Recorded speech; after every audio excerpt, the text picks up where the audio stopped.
बंदी छोड़ सतगुरु रामपाल जी परमेश्वर जी की जय हो।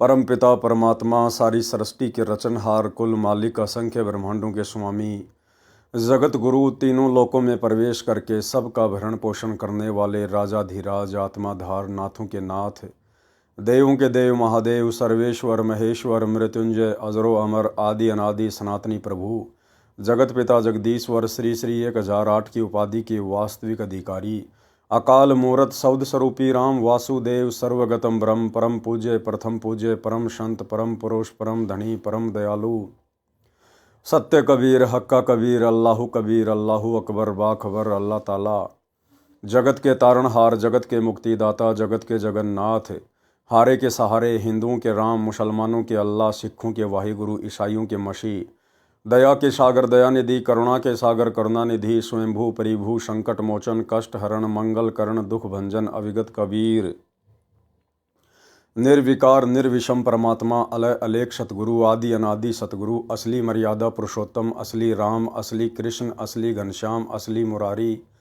राजाओं के राजा महाराजाओं के महाराजा शहंशाहों के शहंशाह सम्राटों के सम्राट भगवानों के भगवान अल्लाहों के अल्लाह प्रभुओं के प्रभु मसीहाओं के मसीह सच्चे वाहिगुरु बाबाओं के बाबा पीरों के पीर सेठों के सेठ जगत सेठ सावड़सा सेठ सर्वगुण संपन्न अनंत कोटि कलाओं के स्वामी अनंत कोटि ब्रह्मांडों के नायक योगियों में महायोगी ध्यानियों में महाध्यानी सिद्धों में परम सिद्ध ज्ञानियों में तत्वज्ञानी ब्रह्मज्ञानी महाज्ञानी परम ज्ञानी सर्वश्रेष्ठ ज्ञानी विज्ञानी युवा कबीर समृत कबीर असमवात अमित ओजा सच्चे रहनुमा करीम अल्लाह सुभान अल्लाह दुनिया के अंतिम पैगंबर 8 सितंबर 1951 से गांव धनाना जिला सोनीपत हरियाणा भारतवर्ष की पावन भूमि पे प्रकट रियल कल की भगवान श्री नारायण साकार हरि श्री बाबा साहिब शब्द स्वरूपी राम संत श्रोमणी सतगुरु रामपाल जी परमेश्वर जी के चरण कमल में साध संगति से जुड़े हुए देश विदेश से आप और हम सभी सत्सेवक भाई बहनों का अनंत कोटि दंडवत प्रणाम। सत्साई भाई और बहनों, दया परमपिता परमेश्वर जी की सारी सृष्टि के रचने वाले पूर्ण ब्रह्म परमात्मा सतगुरु रामपाल जी की, जिनका वैदिक नाम कबीर देव है और वर्तमान में 8 सितंबर 1951 के दिन सतगुरु रामपाल जी के रूप में भारतवर्ष की पावन भूमि पे प्रकट हैं। भाई और बहनों, गुरुदेव भगवान के विशेष आशीर्वाद से विशेष मेहर से आप और हम सभी सत्सेवक आत्माएं अपनी आत्मा के कल्याण हेतु गुरुदेव के तत्व ज्ञान को आधार बनाकर भक्ति मार्ग पर दृढ़ता के साथ निरंतर आगे की ओर बढ़ रहे हैं। इस कलयुग की बिचली पीढ़ी में गुरुदेव के विशेष आशीर्वाद और साथ संगति के सहारे हम आत्माएं जो आगे की ओर बढ़ रही हैं, हमारे ऊपर गुरुदेव की विशेष नज़र है, विशेष मेहर है और हम आत्माओं के ऊपर गुरुदेव की ये विशेष नज़र मेहर इसी प्रकार से बनी रहे। इसलिए हमारा परम कर्तव्य बनता है कि हम गुरुदेव की प्रत्येक मर्यादाओं में रहकर दृढ़ता से भक्ति पर बने रहें। तो भाई और बहनों, गुरुदेव के कर कमल से लिखित पवित्र पुस्तक मुक्ति बोध के ऊपर वीडियो बनाने की श्रृंखला जारी है। इसी श्रृंखला में आज हमारा ये 9 नंबर का वीडियो है। प्रत्येक वीडियो में गुरुदेव भगवान के आशीर्वाद से हमें कुछ न कुछ अवश्य अध्यात्म से संबंधित नई नई बातें सीखने जानने और सुनने को मिलती है। तो चलिए आज का वीडियो शुरू करते हैं सुमरण की महिमा से। पवित्र ग्रंथ मुक्ति बोध पेज नंबर 70, सुमरण की महिमा। सुमरण यानी जो नाम जाप गुरुदेव भगवान हमें देते हैं, जो सुमरण वो हमें देते हैं, जाप और अजप्पा। गुरुजी से दीक्षा में प्राप्त नाम जाप करो तो उसकी सफलता तब मानना जब रोम रोम शरीर के बाल बाल भगवान प्यार में खड़े हो जाएं। अभी हम कितने भाई बहन होंगे जब हम जाप करते हैं, सुमरण करते हैं तो हमारे शरीर का रोम रोम खड़ा हो जाता है। बहुत ही कम 0%। कुछ एक आत्माएं होंगी जिनके रोम रोम खड़े होते हैं। क्यों? क्योंकि भाई और बहनों, अभी वो भक्ति युग पूरी तरह से स्टार्ट हुआ नहीं है।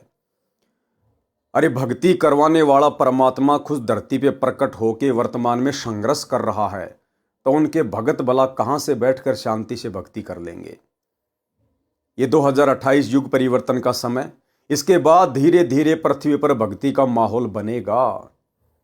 उसके बाद पुण्यात्माएं परमेश्वर के प्यार में इस कदर मुरीद हो जाएंगी, गुरुदेव भगवान का नाम सुनते ही उनके रोम रोम खड़े हो जाएंगे। सुमरण की तो बात ही अलग है। इसलिए वर्तमान में हमने गुरुदेव के संघर्ष में कंधे से कंधा मिलाकर उनका सहयोग करना है।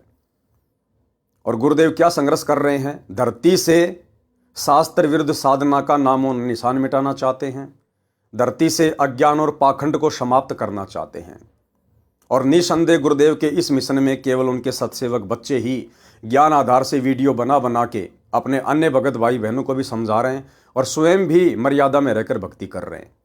अन्यथा सतलोक आश्रमों से जुड़े हुए 90% भगत, गुरुदेव के खुद का कलयुगी परिवार, उनके बेटा बेटी, भाई बंधु, रिश्तेदार, कोऑर्डिनेटर, आश्रम संचालक, ये गुरुदेव के विरुद्ध ही सारे भक्ति कर्म कर रहे और संगत से करवा रहे हैं।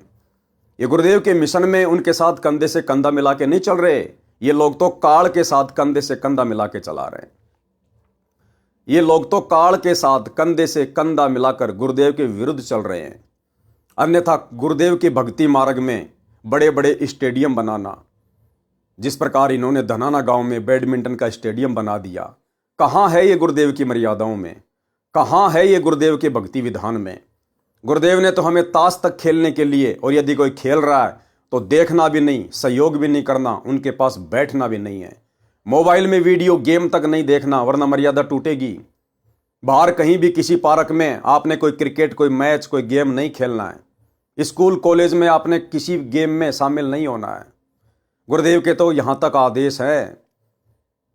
फिर भला धनाना गांव में वही परमात्मा अपने नियम तोड़ के इस भक्ति युग में और गांव वालों के लिए बैडमिंटन का स्टेडियम बनाने का आदेश देगा? ये परीक्षा का समय है, और इस परीक्षा के समय में गुरुदेव भक्तों की छटनी कर रहा है, कितने मेरे कितने काल के हैं। तो भाई और बहनों, गुरुदेव के विधान में तो कहीं भी ये नहीं है कि आप किसी को गेम खिलाने के लिए स्टेडियम बना के दो, और वो भी सतगुरु के भक्तों के ज्योति पाठ और दान के पैसों से। डबल मार।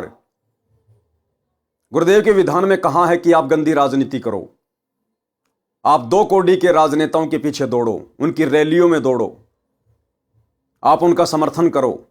कहां है गुरुदेव के विधान में? जबकि गुरुदेव के जेल जाने के बाद 2019 में गुरुदेव के परिवार ने, इन कोऑर्डिनेटरों ने काल प्रेरणा से 2019 में कांग्रेस सरकार के जमकर तलवे चाटे, खुलकर समर्थन किया कि बीजेपी को हराएंगे, बीजेपी को हराएंगे, बीजेपी ने हमारे गुरुजी को जेल कराई है, बीजेपी ने बरवाला कांड करवाया है, हम कांग्रेस का समर्थन करेंगे। एक छोटा सा वीडियो ताकि आपकी यादें ताज़ा हो जाए। एक छोटा सा वीडियो सतलोक आश्रम मैनेजमेंट हरियाणा के मीडिया प्रभारी डॉक्टर चांद राठी प्रियंका गांधी की हिसार की रैली में किस प्रकार बीजेपी के खिलाफ वक्ता बन के बोल रहा है, सुनिए। आज यहाँ आए हुए सभी लोगों को मैं सबसे पहले नमस्कार करता हूँ। मैं अपना परिचय दे दूं। मेरा नाम डॉक्टर चांद राठी है, और मेरा नाम कोई इतना बड़ा नहीं है कि मैं कोई जाना माना चाह रहा हूं, लेकिन मैं एक ऐसी संस्था से जुड़ा हुआ हूं जो बहुत ही जानी मानी और इस समाज में क्रांति लाने वाली संस्था है। मेरा सबसे बड़ा परिचय ये है कि मैं संत रामपाल जी महाराज जी का शिष्य हूं।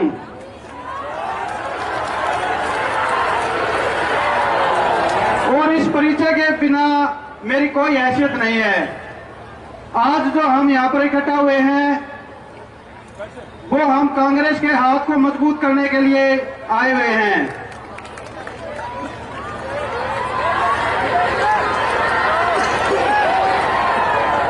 पिछले 5 सालों में बीजेपी सरकार ने हमारे साथ जो जुल्म किए वो इस हरियाणा प्रदेश से छिपे हुए नहीं है।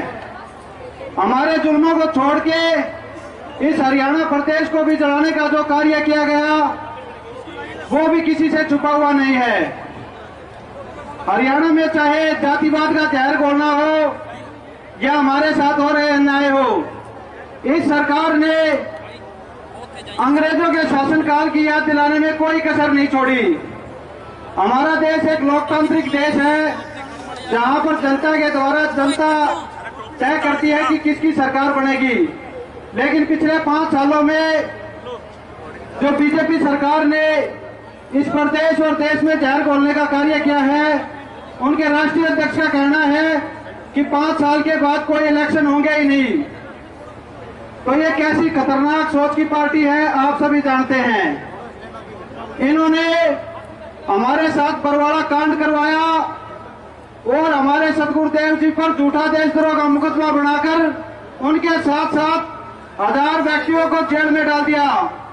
एक ऐसा समाज जो संत रामपाल जी महाराज बनाने की ओर अग्रसर थे, उस कार्य में सबसे बड़ा रोड़ा इस वर्तमान बीजेपी सरकार ने डाला है। और इस इलेक्शन में संत रामपाल जी महाराज की सर्वसंगत इस बीजेपी की कमर को तोड़ने का कार्य करेगी। उसके बाद ये छोटा सा वीडियो मध्य प्रदेश के स्टेट कोऑर्डिनेटर विष्णु साहू का, विष्णु तेली का, किस प्रकार से बीजेपी सरकार को हराने के लिए कांग्रेस का सपोर्ट करने की बात कर रहा है कि बीजेपी सरकार ने, आरएसएस ने हमारे गुरुजी को जेल में डलवाया, बरवाला कांड करवाया, हमारे गुरुजी पर मुकदमे लगवाए और हम सब ने कफन बांध लिया है, हम बीजेपी सरकार को जड़ से मिटा देंगे। ये 2019 की बात है। सुनिए छोटा सा वीडियो। सरकार ने, भारतीय जनता पार्टी की सरकार चाहती थी कि जो नकली संत महंत आचार्य है उनका उन पर प्रेशर था, क्योंकि हमारे सदगुरुदेव जी अन्य नकली संत महंत आचार्य की। ये कौन है नकली संत? नकली संत जो भी आप संसार में, विश्व में आप देख रहे हो, जितने भी संत है जिनको शास्त्र अनुकूल, मतलब जो शास्त्र विरुद्ध साधना बता रहे हैं। जी जी जी। तो उनका क्या दबाव था गवर्नमेंट के ऊपर? गवर्नमेंट के ऊपर यह था कि संत रामपाल जी महाराज जी को जेल में डाल दिया जाए और उनको उनका मिशन को खत्म कर दिया, क्योंकि हमारे सदगुरुदेव जी शास्त्र अनुसार भक्ति बता रहे थे और इनकी पोल खोल रहे थे कि इनको शास्त्र का ज्ञान नहीं है, इनके परमात्मा का प भी नहीं मालूम। इसलिए इन्होंने सरकार पे दबाव बनाया। वोट राजनीति के कारण सरकार ने हमारे सदगुरुदेव जी को जेल में डलवा दिया। ये सरकार को उखाड़ जो फिकी है, अभी जो सत्ता इनका परिवर्तन हुआ है, तो ये सिर्फ हमारे गुरुजी संत रामपाल जी महाराज के अनुयायी ने किया है। इस रणनीति से लोकसभा में क्या चुनाव में भी आप लोग विरोध करेंगे इनका? जी बिल्कुल बिल्कुल, हमारी तो ये अभी से प्लानिंग चालू हो चुकी है। हम लोग जगह जगह जाके मीटिंग ले रहे हैं और सन 2019 में जो लोकसभा चुनाव होने वाला है उसके अंदर बहुत बड़ा परिवर्तन होगा और इस केंद्र की सरकार में जो बीजेपी सरकार बैठी हुई है इसको भी हम यहाँ से उखाड़ फेंकेंगे। हिंदुस्तान में कितने हैं आपके गुरुजी के अनुयायी? हिंदुस्तान के अंदर 3 करोड़ से अधिक है हमारे अनुयायी। तो सभी क्या मानेंगे आपकी बात? बिल्कुल बिल्कुल, यहाँ तो हमारे सदगुरुदेव जी के जो अनुयायी है, जो सदगुरुदेव जी के आदेश के ऊपर अपना सर कटाने को तैयार रहते हैं। और अभी मैं आपको यह भी बताना चाहूंगा कि आप बोल रहे 3 करोड़, हम 3 करोड़ से ज्यादा वोटिंग करवा सकते हैं, क्योंकि हमारे जो भगत है, उनके रिश्तेदार है, दोस्त है, भाई है, हम उनसे भी निवेदन करेंगे, रिक्वेस्ट करेंगे कि इस अन्याय सरकार का साथ ना दे और इस सरकार के खिलाफ हमें वोट करना है। सर क्या एक्चुअल में क्या है कि जो भारतीय जनता पार्टी की सरकार को आरएसएस चलाती है और आरएसएस नहीं चाहती है कि हमारे ऊपर कोई भी संत महंत आ जाए, क्योंकि हमारे सदगुरुदेव जी शास्त्र अनुसार जो सदभक्ति बता रहे हैं, तो इससे अन्य नकली संत महंतों की पोल खुल रही है। इस कारण इन नकली संत महंत आचार्य सरकार से मिलकर, और सरकार को मालूम है कि इनके पास में पूरा वोट बैंक है, तो वो हमारे सदगुरुदेव जी इसलिए उन्होंने जेल में दलवाया। मध्य प्रदेश और सागर जिले में ज्यादा प्रभाव देखने को मिला। सागर संभाग में जो आपके द्वारा विहिप जारी हुआ था आपके अनुयायियों के द्वारा, तो काफी बदलाव भी आया, कांग्रेस आई। क्या मानते हैं आप, कितना इम्पैक्ट आया है और आगे की लोकसभा चुनाव में क्या है आप लोगों का रणनीति? बिल्कुल बिल्कुल, आपने सही बोला है, क्योंकि हमारे जो 30 लाख अनुयायी थे, हमने आपको जैसे अभी पूर्व में बताया अभी कि हम लोगों ने जो प्रकट दिवस मनाया था, काला दिवस, उसके अंतर्गत हमने पूरे मध्य प्रदेश के पूरे 52 जिलों के अंदर मैसेज कर दिया था कि हमें इस सरकार के खिलाफ वोट करना है। और हमारे जो हाईकमान है ऊपर दिल्ली के अंदर, जो हमारे हाईकमान बैठे हैं, वहां से कमेटी से हमें पास में आया था कि आपको उस पार्टी को समर्थन करना है जो भारतीय जनता पार्टी की सरकार को हरा सके। तो हम लोगों ने देखा कि भारतीय जनता पार्टी के विपक्ष में एक ही पार्टी ऐसी है जो भारतीय जनता पार्टी को मात दे सकती है, वो है कांग्रेस पार्टी। तो हम लोगों ने सभी जितने भी हमारे अनुयायी थे, मतलब हमारे सदगुरुदेव जी के अनुयायी, मतलब 30 लाख अनुयायी जो है, उनको हमने मैसेज किया कि आप भारतीय जनता पार्टी के विरोध वोट करें और साथ में कांग्रेस को सपोर्ट करें, क्योंकि मध्य प्रदेश भारतीय जनता पार्टी का एक गढ़ रहा हुआ है। और इसके अंदर क्या हो गया, हमने अभी बीच में आपको पता ही होगा, आप लोग को हमने बुलवाया था 18 नवंबर सन 2018 को, हमने काला दिवस मनाया था। उस काले दिवस के अंदर हमने घोषणा करी थी कि मध्य प्रदेश के जो हमारे 30 लाख अनुयायी है, उन तक सर्वसंगत तक हमने ये मैसेज पहुंचाया था कि इस बार हमें भारतीय जनता पार्टी की सरकार को उखाड़ फेंकना है, क्योंकि इस सरकार ने हमारे सदगुरुदेव जी को 18 नवंबर सन 2014 को 40 से 45 हजार की पुलिस फोर्स के द्वारा आश्रम को घेर लिया था और हमारे वहां 6 बहनों के बच्चे की मौत हुई थी। तो इस और उसका मुकदमा, झूठा मुकदमा हमारे सदगुरु देव जी पे बनाकर हमारे सदगुरु देव जी को जेल धाम में डाल दिया गया था। तो इससे हमारे सर्व संगत जो है बिल्कुल मतलब बहुत ही दुख का विषय है। तो भाई और बहनों, 2019 में तो सतलोक आश्रम मैनेजमेंट हरियाणा ने काल प्रेरणा से भारत देश से बीजेपी सरकार का पार्टियां साफ करने की जिद कर रखी थी। एक अपना एजेंडा, एक मिशन लेके चल रहे थे कि हम बीजेपी का सत्यानाश कर देंगे। और अब 2024 में उसी बीजेपी सरकार की गोद में जाके बैठ गए, उसी की पतलून में मुंह छुपाकर बैठ गए और कांग्रेस का विरोध कर रहे हैं। नरेंद्र मोदी की रैलियों में 2024 में, सोनीपत गोहाना की रैली में और मध्य प्रदेश की भोपाल की रैली में भगत समाज को गुरुजी का नाम लेकर भेज दिया जाता है। तो भाई और बहनों, कहां है मर्यादा? कहां ये लोग गुरुदेव के मिशन में उनका कंधे से कंधा मिलाकर चल रहे हैं? गुरुदेव के ज्ञान में, गुरुदेव के सत्संग में, उनके विधान में दिखा दीजिए उनका कोई भी सत्संग जिसमें गुरुदेव ने किसी भी राजनीतिक पार्टी को या किसी भी राजनेता को सपोर्ट करने के लिए कहा हो। तो जबकि हम साथ संगत वाले आपको गुरुदेव के सैकड़ों वीडियो दिखा देंगे जिसमें गुरुदेव ने भक्तों को गंदी राजनीति से और गंदे राजनेताओं से कोसों दूर रहने की सलाह दी है। और गुरुदेव ने कहा कि आपने किसी व्यक्ति विशेष के कहने पर और किसी पार्टी विशेष को वोट नहीं डालना है।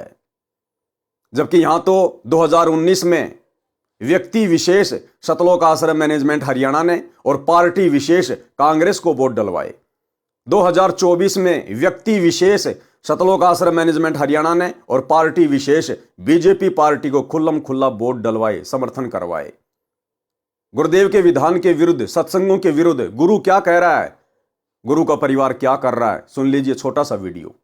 कहते हैं जैतन राजपाट भी चाहिए हमारा धर ले ध्यान।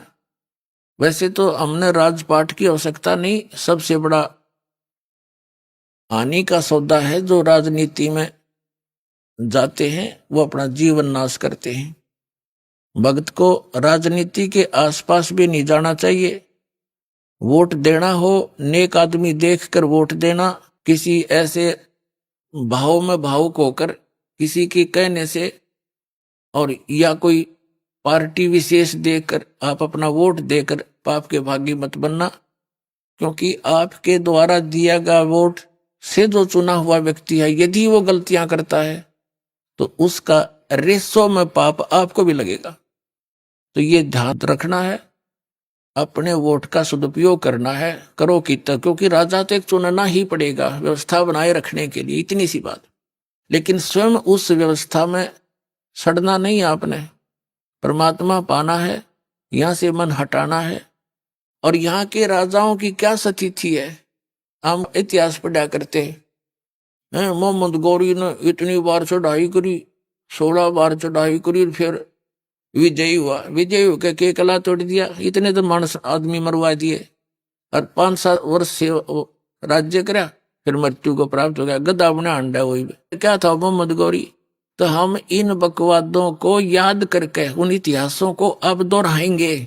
अब कोई राजा है, मंत्री है, मुख्यमंत्री है, 10-5 वर्ष मुख्यमंत्री रह भी गया तो के कला टूट गया, कल न कुत्ता बनकर सैर सपट्टे यही करता फिरेगा। तो हमने इस बीमारी को याद रखना है या लागण नहीं देनी अपने, यो रोग से दीर्घ।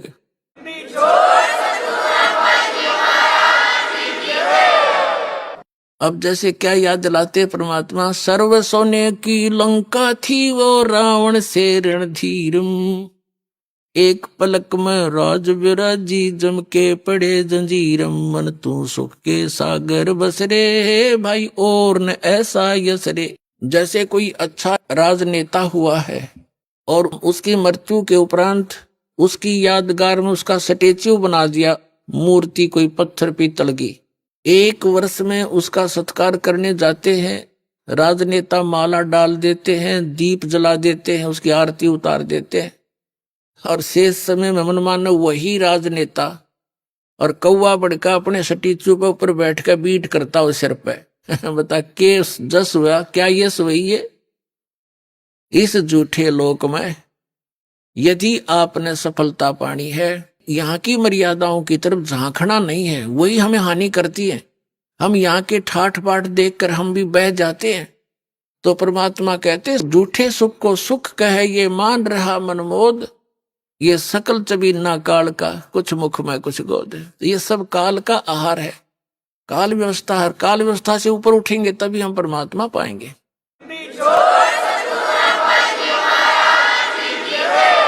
तो भाइयों और बहनों, हमें समझ में आ जाना चाहिए कि कौन सतगुरु के मिशन में कंधे से कंधा मिलाकर चल रहे हैं और कौन काल के साथ कंधे से कंधा मिलाकर सतगुरु के मिशन को नरक में ले जाने का कुप्रयास कर रहे हैं। हालांकि ऐसा वो कर नहीं पाएंगे। इसके अलावा 2018 में राजस्थान के गैंगस्टर आनंदपाल सिंह की सीबीआई जांच के समर्थन में, आनंदपाल सिंह एक गैंगस्टर था, पुलिस एनकाउंटर में मारा गया। राजपूत करणी सेना वाले जो कि उसके समाज के लोग थे, उस गैंगस्टर को अमर शहीद का दर्जा दिलाने के लिए सरकार के विरुद्ध रैलियां कर रहे थे कि आनंदपाल सिंह को शहीद का दर्जा दो, सीबीआई जांच करवाओ। और इस जलती हुई आग में जबरदस्ती संत रामपाल जी के भक्तों को उनके परिवार के द्वारा झोंक दिया गया। क्यों? क्योंकि उस समय संत रामपाल जी का वकील एपी सिंह था और उधर एनकाउंटर में मारे गए गैंगस्टर का वकील भी वही एपी सिंह था। एपी सिंह की राजनीति के कारण दोनों के आपस में मित्रता हो गई और गुरुदेव के ज्ञान और सत्संगों की धज्जियां उड़ाते हुए बेचारे भोले वाले भक्तों को गुरुदेव का नाम लेकर गुंडों की सीबीआई जांच के समर्थन में बैठा दिया। और तो और 5 लाख रुपए उसी बेचारे भोले भाले भगत समाज का गुंडे की सीबीआई जांच के समर्थन में राजपूत करणी सेना के राष्ट्रीय अध्यक्ष उस समय के 2018 में सुखदेव सिंह गोगामेडी को दे दिए गए। संत रामपाल जी के भगत के द्वारा। जोधपुर से एक लक्ष्मण दास है जो वर्तमान में राजस्थान के पाली के सोजत आश्रम में रहता है। देखिएगा छोटा सा वीडियो। जयपुर में सरकार ने वादा किया था और उसके लिए भी मैं समर्थन पत्र लेके पहुंचा था। प्रेस कॉन्फ्रेंस में वो समर्थन पत्र हमने सौंपा था कि फर्जी एनकाउंटर की सीबीआई जांच का संत रामपाल जी के लाखों अनुयायी समर्थन करते हैं।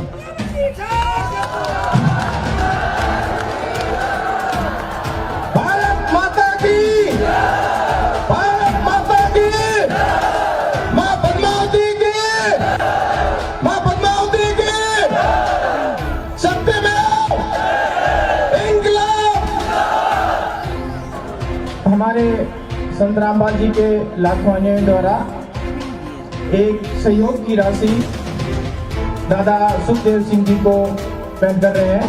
5 लाख का सहयोग दादा सुखदेव जी को भेंट कर रहे हैं।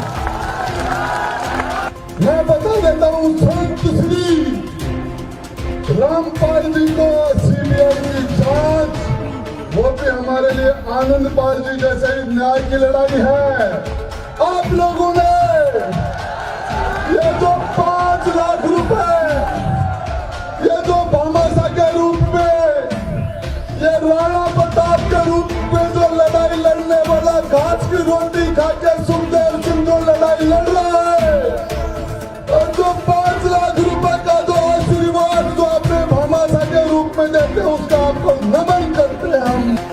इसके अलावा भाइयों और बहनों, जब हरियाणा में जाट आरक्षण चल रहा था, सरकार के साथ जाट संघर्ष कर रहे थे अपनी डिमांड को लेकर, 3 या 4-5% आरक्षण को लेकर, उस लड़ाई में जबरदस्ती संत रामपाल जी के परिवार ने संत रामपाल जी के लाखों भोले भाले भक्तों को झोंक दिया।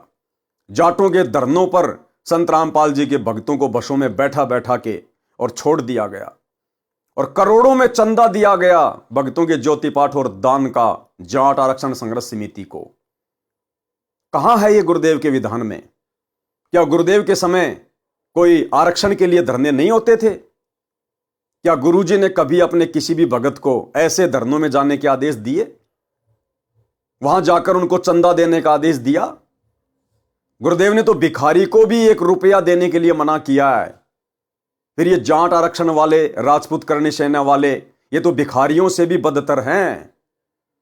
अरे भिखारी तो हो सकता है बेचारा जाके अपने परिवार के लिए आटा, तेल, नमक लेके आए, और ये बड़े बड़े राजनीतिज्ञ लोग, ये तो सरेआम पता नहीं क्या क्या कुकर्म करते हैं। उस पैसे को राजनीति में लौटाएंगे, बियर पिएंगे, हुक्का पिएंगे, शराब पिएंगे, मांस खाएंगे, अन्य बकवादे करेंगे, तो जमकर भगत समाज की काल प्रेरणा से मर्यादा तुड़वाई गई आश्रम मैनेजमेंट के द्वारा।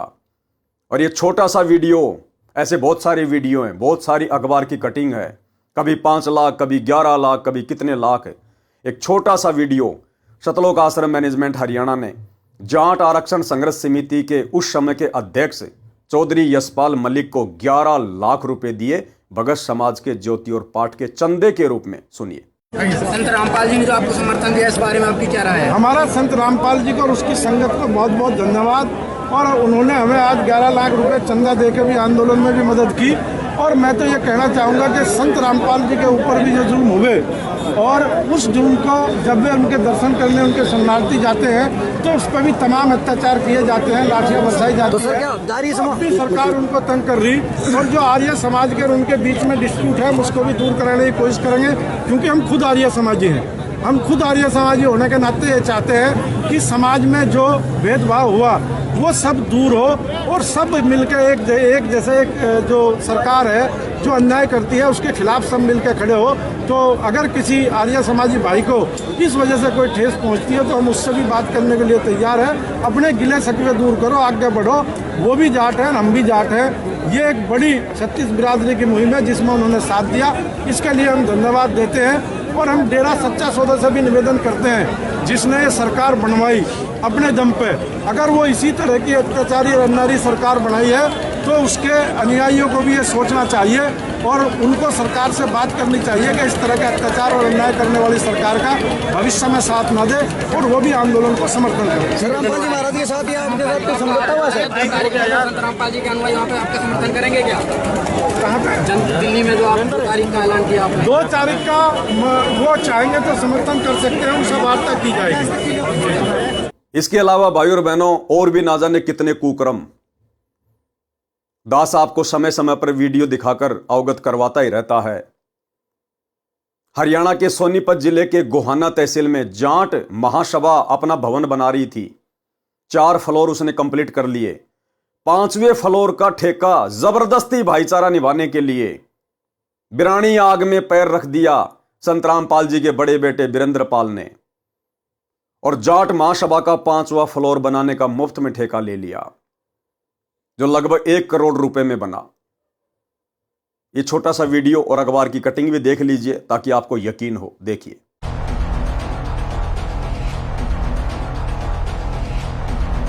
हरियाणा के गोहाना में जाट महासभा के निर्माणाधीन जाट भवन पर एक ऐतिहासिक क्षण देखने को मिला। संत रामपाल के बेटे वीरेंद्र सिंह ने अपनी ओर से एक बड़े दान की घोषणा की, जिसने सबको चौंका दिया। शनिवार को वीरेंद्र सिंह खुद जाट भवन के निर्माण स्थल पर पहुंचे और निर्माणाधीन भवन के लिए 1 फ्लोर देने की घोषणा की। महासभा के सदस्यों ने इसे लेकर अपनी हैरानी और खुशी जाहिर की। यह घटना खास इसलिए है क्योंकि पहली बार किसी धर्मगुरु ने जाट महासभा को दान देने की घोषणा की है। वहीं जाट महासभा के सदस्यों ने कहा कि संत रामपाल के बेटे की ओर से किया गया यह कदम नई उम्मीद और समर्पण का परिचायक है। इस दान से महासभा को जाट भवन के निर्माण में महत्वपूर्ण मदद मिलेगी। बहुत बढ़िया जी काम हो रहा है। ये बहुत सच्ची पूछो तो हमने जिस दिन नीम टकी ने उसी दिन हमारी सोच बदल गई थी, हम भी कुछ सहयोग कराएंगे जी। तो हमारी एक कमेटी बनी हुई है जी वहाँ आश्रम के अंदर जी। तो हमने गुरुजी से प्रार्थना करी, हम कोई भी काम करते हैं तो गुरुजी से प्रार्थना करके करते हैं। ठीक है। गुरुजी ने आदेश दिया भी जो तारा मन में वो कर दो। तो क्या मन में आई है? आप ही बताइए। बिल्डिंग एक बिल्डिंग बनाया उनकी, अच्छा फ्लोर 1 बना दो जी। और ऐसी मटेरियल डालते हैं जी हम जी। आप कभी आश्रम में आगे देखिए धनाना धाम में, अच्छा तो बहुत ही मजबूत, हर चीज 1 नंबर की। अच्छा 2 नंबर की चीज हमारे पास नहीं मिलेगी, खाने में भी नहीं मिलेगी। एक तो ये तो मटेरियल है जी, मटेरियल है। तो हमारी एक सोच है अगर हम इस ऊपरली बिल्डिंग को हमारे गुरुजी के आदेश से हम इसको बनवाने के लिए आए। तो जाट महासभा जो काम कर रही है उससे प्रभावित होके आप ये बात कह रहे हैं ना? बिल्कुल प्रभावित होके हमने तो बड़ी खुशी हुई है। अगर हमारा विषय योग यहाँ पर होया जी तो परमात्मा की दया है, हमारे गुरुजी की दया है, संत रामपाल महाराज की, इन्होंने हमारे को आदेश दिया कि जाकर एक बिल्डिंग बनाओ। सतगुरु श्री रामपाल जी महाराज के पुत्र वीरेंद्र जी हमें निमंत्रण देने आए थे कि भाई आपको भंडारा है उसमें आना है। तो पूरी जाट महासभा के मुख्य सदस्य पहुंचे थे राजू वीरमानी जी की अगुवानी में जी। और उन्होंने वहां जाके जब एक प्रार्थना लगाई कि भाई समाज की तरफ से भाई हम एक प्रार्थना करते हैं कि भाई एक फ्लोर संत रामपाल जी महाराज के नाम से बनाना चाह रहे हैं, तो इन्होंने कहा भी गुरु जी का एक बार आदेश ले लें। एक कमेटी में विचार करके गुरु जी से आदेश लिया और आज ये पूरी कमेटी यहाँ आई हुई है कि भाई वीरेंद्र जी की अग्रिमूस में कि भाई हम पूरी की पूरी एक फ्लोर इस संस्था का सदगुरु श्री रामपाल जी महाराज के नाम से बनाएंगे। इसके लिए जाट महासभा इनका बहुत बहुत धन्यवाद करती है। आज तक हमने ये देखा है भी जितने भी धार्मिक वो हैं महाराज हैं वो सब लेते हैं। ये पहला संस्थान है जो सदगुरु रामपाल जी के अनुयायी में चल रहा है कि वे ये देते भी हैं और दिल खोल के देते हैं। ये बहुत बड़ा सहयोग इन्होंने हमारे समाज के लिए दिया है। इनका कोटि कोटि नमन है और कोटि कोटि धन्यवाद। आपको बता दें कि जाट भवन का निर्माण करीब 15 करोड़ रुपए की लागत में होने की संभावना है। ये भवन जाट समाज के सामाजिक और सांस्कृतिक कार्यक्रमों के लिए एक नया केंद्र बनेगा। इस दौरान वीरेंद्र सिंह ने जाट महासभा के साथ बैठक की, भवन का निरीक्षण किया और सभी को शुभकामनाएं दी। इस मौके पर उनके इस प्रयास की जमकर सराहना की गई। आपका इस मामले पर क्या कहना है? क्या संत रामपाल की ओर से उठाया गया कदम सराहनीय है? कमेंट सेक्शन में अपनी राय जरूर बताएं। इसके अलावा भाई और बहनों, सोनीपत के गोहाना में दादा गोसाई धर्मशाला, वो गौशाला वाले अपनी पारंपरिक हवन प्रक्रिया कर रहे थे। महर्षि दयानंद सरस्वती ने उनको जिस प्रकार से भक्ति बताई, उस आधार से अपना वो बड़ा सा हवन कर रहे थे, लकड़ियां डाल के, घी डाल के, जिसको गुरुदेव भगवान ने शास्त्र विरुद्ध साधना बताया। वो अपना हवन यज्ञ कर रहे थे। जबरदस्ती सतलोक आश्रम मैनेजमेंट हरियाणा ने उस गौशाला में जाके 2000 लोगों के लिए भंडारा लगा दिया, आन उपासना में सहयोग कर दिया। और मालिक की वाणी है, 100 वर्ष सतगुरु की पूजा, एक दिन आन उपासी। वो अपराधी आत्मा फिर पड़े काल की फांसी। गलत काम करना, गलत काम में सहयोग करना, दोनों महापाप के भागी बताए गुरुदेव ने। तो इस प्रकार से ये काल सूक्ष्म चाल चल रहा है। सतलोक आश्रम मैनेजमेंट हरियाणा के सिर पर बैठकर, गुरुदेव के बेटा बेटी भाई बंधु रिश्तेदारों के सिर पर बैठकर, आपके कोऑर्डिनेटरों के सिर पर बैठकर, यह है सूक्ष्म चाल जिसमें पूरी संगत बुरी तरह से फंस चुकी है। क्या होगा आने वाले समय में तुम मर्यादा विहीन लोगों का। इसके अलावा भाई और बहनों, सतलोक आश्रमों में इन लोगों ने कितने पाखंड कर रखे हैं। जेसीपी से जबरदस्ती मिट्टी खोद खोद के पहाड़ बना दिए, कबीर जी की झोपड़ियां बना दी, लहर तारा तालाब बना दिए, जुलाहों का कुआं बना दिया, मिट्टी की गाय और बैल बना दिए गए। आश्रमों को जबरदस्ती शादी विवाह की तरह फूलों से, लाइटों से डेकोरेट कर दिया जाता है, जैसे वहां पर कोई शादियां हों। टोटल अज्ञान वाले काम, ज्ञान आधारित एक भी कोई छोटा सा भी कर्म नहीं।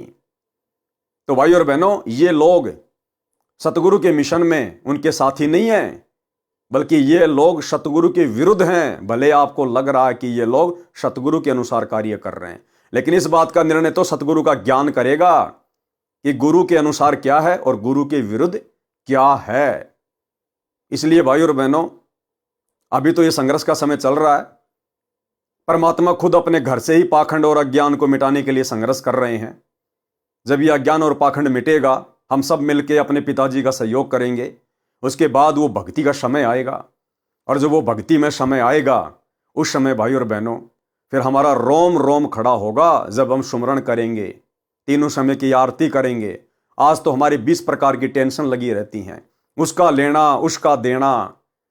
ऊपर से सतलोक आश्रम मैनेजमेंट हरियाणा ने किसी भी भगत को मर्यादा में रहने नहीं दिया, जिसके चलते भक्ति करते करते भी काल उनके सिर पे बैठा है। काम उनके कोई बन नहीं रहे, कुछ एक के काम बन रहे हैं।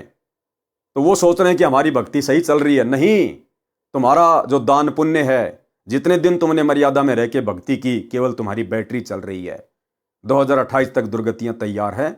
या फिर समय रहते सात संगति के वीडियो देखना शुरू कर दो, सात संगति से जुड़ जाओ, मर्यादा में आ जाओ, इन फर्जी सतलोक आश्रमों को त्याग दो, इन कुपात्रों को ज्योति पाठ और दान का पैसा देना छोड़ दो, जब तक गुरुदेव भगवान अपने मिशन को पूरा करके हिसार जेल से बाहर नहीं आते हैं। अन्यथा दुर्गति दरवाजे पर खड़ी है। गुरुजी से दीक्षा में प्राप्त नाम जाप करो तो उसकी सफलता तब मानना जब रोम रोम शरीर के बाल बाल भगवान प्यार में खड़े हो जाएं। जैसे कोई अच्छी या बुरी सूचना मिलने पर रोमांच होता है, धुन लगन से उमंग उठे, सुमरण से सुरती नृति ध्यान में ऐसी कल्पना हो कि जैसे मैं आकाश में कुंज कमल जो सूक्ष्म शरीर में है उसमें बैठकर नाम जाप की माला फेर रहा हूं। यानी बिल्कुल निश्चिंत होके, कोई सांसारिक चिंता ना हो। चिंता तो हरि नाम की और न चिंता दास, और जो कोई चिंता नाम बिना सोए काल की फांस। सूक्ष्म शरीर में कुंज कमल में बैठकर जाप करने का मतलब है कि हम दो बातों को लेकर निश्चिंत हो जाएं कि इस पूरे ब्रह्मांड में, पूरी पृथ्वी पर वर्तमान में मेरे पूज्य गुरुदेव जी के अलावा दूसरा और कोई परमात्मा नहीं, कोई कबीर नहीं, कोई भगवान नहीं, कोई सृष्टि का मालिक नहीं। जो भी कुछ है यही है। इसको कहते हैं पतिव्रता पद की भक्ति। और ये पतिव्रता पद की भक्ति केवल साध संगतियों में है, शतलोक आश्रमों में नहीं है। वहां तो 5-5 पति हैं द्रौपदी की तरह। सबके घर में दरबार में जाके देख लेना, संत रामपाल जी की फोटो मिलेगी। ऊपर के कोने में कबीर जी नकली फोटो, दाढ़ी मूछ वाले की फोटो मिलेगी। इस कोने में गरीबदास जी की फोटो मिलेगी। नीचे वाले कोने में स्वामी रामदेवानंद जी की फोटो मिलेगी। और चौथे कोने में पंडित चिदानंद जी की फोटो मिलेगी। और उसको दरबार में रख रहे हैं जहां पर केवल अपने इष्ट की फोटो रखनी होती है, केवल एकमात्र अपने गुरुदेव भगवान की, जो हमारा पूज्य देव होता है। लेकिन वहां तो 5-5 पतियों की फोटो है। वैश्या भक्ति हो रही है, व्यभिचारणी भक्ति, द्रौपदी वाली भक्ति, 5-5 पति। कैसे हम लोग निश्चिंत होकर कुंज कमल में बैठ के सुमरण कर सकते हैं? पतिव्रता औरत की इज्जत होती है, वैश्या की इज्जत नहीं होती। और जो अपने एकमात्र गुरु को छोड़कर अन्य को पूजती है, और वो पूजना ही है। आप जब अपने गुरु को दंडवत करेंगे तो सामने उनको भी दंडवत होगा। आप वहां पर ज्योति जला रहे हो, हवन कर रहे हो उन सब फोटोओं के सामने, आप पतिव्रता नहीं है। और एक छोटा सा सत्संग गुरुदेव भगवान का गुरुदेव ने स्पष्ट कर रखा है। लेकिन भाई और बहनों, आप आश्रम वालों को ये बातें समझ में नहीं आएंगी, क्योंकि अभी आप लोग मर्यादा में नहीं है, आपके सिर पे काल बैठा है। गुरुदेव ने सत्संग में स्पष्ट कर दिया कि दंडोत प्रणाम केवल अपने परमात्मा को, और परमात्मा स्वरूप अपने गुरुदेव को। अब परमात्मा स्वरूप कोई दूसरा नहीं होता है। परमात्मा केवल एक ही है, सबका मालिक एक। हम सबको पता है कौन है वो, कबीर देव। फिर परमात्मा स्वरूप क्या हो गया? गुरुदेव तो अपने आप को छुपाएंगे, बार बार छुपाएंगे, लाख बार छुपाएंगे। ज्ञान किस लिए दिया है? ज्ञान से पहचान होनी चाहिए। तो गुरुदेव कहते हैं परमात्मा स्वरूप। तो परमात्मा स्वरूप का जिक्र आते समझ में आ जाना चाहिए कि परमात्मा तो एक ही है। और यदि गुरुदेव कह रहे हैं कि परमात्मा स्वरूप अपने गुरु को, इसका मतलब वो गुरु खुद परमात्मा ही है। परमात्मा के समान परमात्मा ही हो सकता, दूसरा नहीं हो सकता। तो गुरुदेव कह रहे हैं केवल अपने परमात्मा को और परमात्मा स्वरूप गुरुदेव को ही दंडवत करना है, अन्य को नहीं करना। फिर आप भाई बहनों के दरबार साहिब में वो 5-5 फोटोएं क्या कर रही हैं? आप कहां गुरुदेव की मर्यादा में हैं, कहां गुरुदेव के आदेश में चल रहे हैं? आप तो उन सबको दंडवत प्रणाम कर रहे हो। ना किसी को दुआ दो, ना किसी को बद दुआ दो, ना किसी को आशीर्वाद दो, किसी के सिर पे हाथ ना रखना, आशीर्वाद भरा। वैसे किसी के सिर में कष्ट है, मालिश कर दो खूब, कोई बात नहीं। और एक अपने गुरुदेव और भगवान के अतिरिक्त किसी के चरण नहीं छूना। वैसे कोई बूढ़ा बुजुर्ग बीमार बालक के पैर दुखे, खूब दबाओ, मालिश करो, वो चीज अलग है। उस भाव से नहीं, एक पूज्य भाव से नहीं। सत्कार करो, खूब नमस्कार करो, कति नतमस्तक होकर प्रणाम करो सबको, ये सत्कार है। और चरण छूना ये पूजा माता है। तो पूजा केवल एक भगवान और उसके स्वरूप यानी गुरु के अतिरिक्त हम नहीं करेंगे। और चरण छूना ये पूजा माता है। तो पूजा केवल एक भगवान और उसके स्वरूप यानी गुरु के अतिरिक्त हम नहीं करेंगे। तो ये कुछ मर्यादा है जो समाज से हमारी हटकर होती है। तो हमने समाज के अनुसार नहीं चलेंगे, तो वो प्रसन्न हो या ना हो, हमने परमात्मा को प्रसन्न रखना है, हमने राम राज्य करना है, भगवान खुश करना है। और जिन बातों से गुरु दुख पावे, तीन बातों को दूर भगावे, तब हंसा सतलोक जाओ। तो आप लोग पतिव्रता पद पे नहीं है, इसलिए आप लोगों के अंदर शांति नहीं है। सुमरण करते समय आपका रोम रोम नहीं बोलेगा, आपके अंदर वो धुन पैदा नहीं होगी, वो लगन पैदा नहीं हो सकती, क्योंकि अभी आप असमंजस में हैं। अरे भक्ति तो उस समय शुरू होगी जब हमें भगवान की पहचान होगी, और अभी तक आप सतलोक आश्रम वालों को भगवान का ही नहीं पता कि भगवान कौन है, कबीर कौन है। आज भी तुम उस दाढ़ी मूछ वाली कबीर जी की समझे जाने वाली मुर्दा फोटो को, उस कागज के टुकड़े को भगवान मान रहे हो। अरे है अगर वो भगवान तो बोलो ना कि सत्संग सुना, बोलो ना उस कागज के टुकड़े को कि मुझे नाम दीक्षा दे, बोलो उस कागज के टुकड़े को मेरा नाम खंड हो गया, शुद्ध कर दो। बातें करो ना उस कागज के टुकड़े से आप। वो ना चलता, ना बोलता, ना फिरता, ना सुनता, और उसको भगवान मान के निश्चिंत होके बैठे हो। मुर्दों से ती प्रीत लगावे, ना जाने सतगुरु मेरे नु। जिंदा कबीर सतगुरु रामपाल जी के रूप में धरती पे प्रकट है, पिछले 30 साल से तत्व ज्ञान दे रहा है, और इतना क्लियर कर दिया गुरुदेव ने कि बच्चों, उस परमात्मा के अलावा इस सृष्टि रचना कोई बता नहीं सकता। अरे किस ब्रह्मांड में काल को नहीं पता सृष्टि रचना का, दुर्गा को नहीं पता, तो बाकी जीव तो काल के अधीन है। फिर सतगुरु रामपाल जी यदि काल के अधीन है, यहां के कोई जीव हैं, मानुष हैं, तो फिर इन्होंने सृष्टि रचना कैसे बता दी? यहां का प्राणी तो बता ही नहीं सकता। तो कौन है सतगुरु रामपाल जी? सत्संग कौन कर सकता है? सत्य पुरुष। सच कौन कह सकता है? सत्य पुरुष। तत्वदर्शी संत की भूमिका कौन करता है? स्वयं सत्य पुरुष। सतगुरु कौन होता है? स्वयं सत्य पुरुष। सत्य पुरुष कौन है? कबीर जी। तो आपके गुरु कौन हुए? कबीर जी। कब पहचानोगे? इनके जाने के बाद। हां, इनके जाने के बाद आप पहचानोगे, लेकिन उस समय फिर आपको मिलेगा कुछ नहीं। मालिक अंतर्यामी है, गुरुदेव भी अंतर्यामी है, इन्हें सब पता है कि जिनका मोक्ष होगा वर्तमान में, वो तो मुझे रहते सहते पहचान लेंगे, और जिन्होंने धक्के खाने हैं, सैकड़ों मनुष्य जन्म प्राप्त करने हैं, वो मुझे यहां से जाने के बाद में पहचानेंगे। लेकिन फिर क्या फायदा? गुरुदेव ने खुद कह रखा है कि यहां लोगों को बाद में जागने की आदत है, बाद में जागने की। त्रेता में श्री रामचंद्र जी आए, 3 लोक के स्वामी थे, उनके जानने के बाद लोगों ने उनको पूजना शुरू किया। क्या मिलेगा? टट्टू, कुछ नहीं मिलेगा आज। द्वापर में श्री कृष्ण जी आए, 3 लोक के स्वामी, जितना लाभ वो दे सकते थे उस समय दे सकते थे। आज चाहे गोवर्धन की फेरी लगाओ, चाहे उनकी सोने चांदी पीतल की मूर्ति बना के पूजो, उनके मंदिर बनाओ, कुछ नहीं मिलेगा, टट्टू नहीं मिलेगा।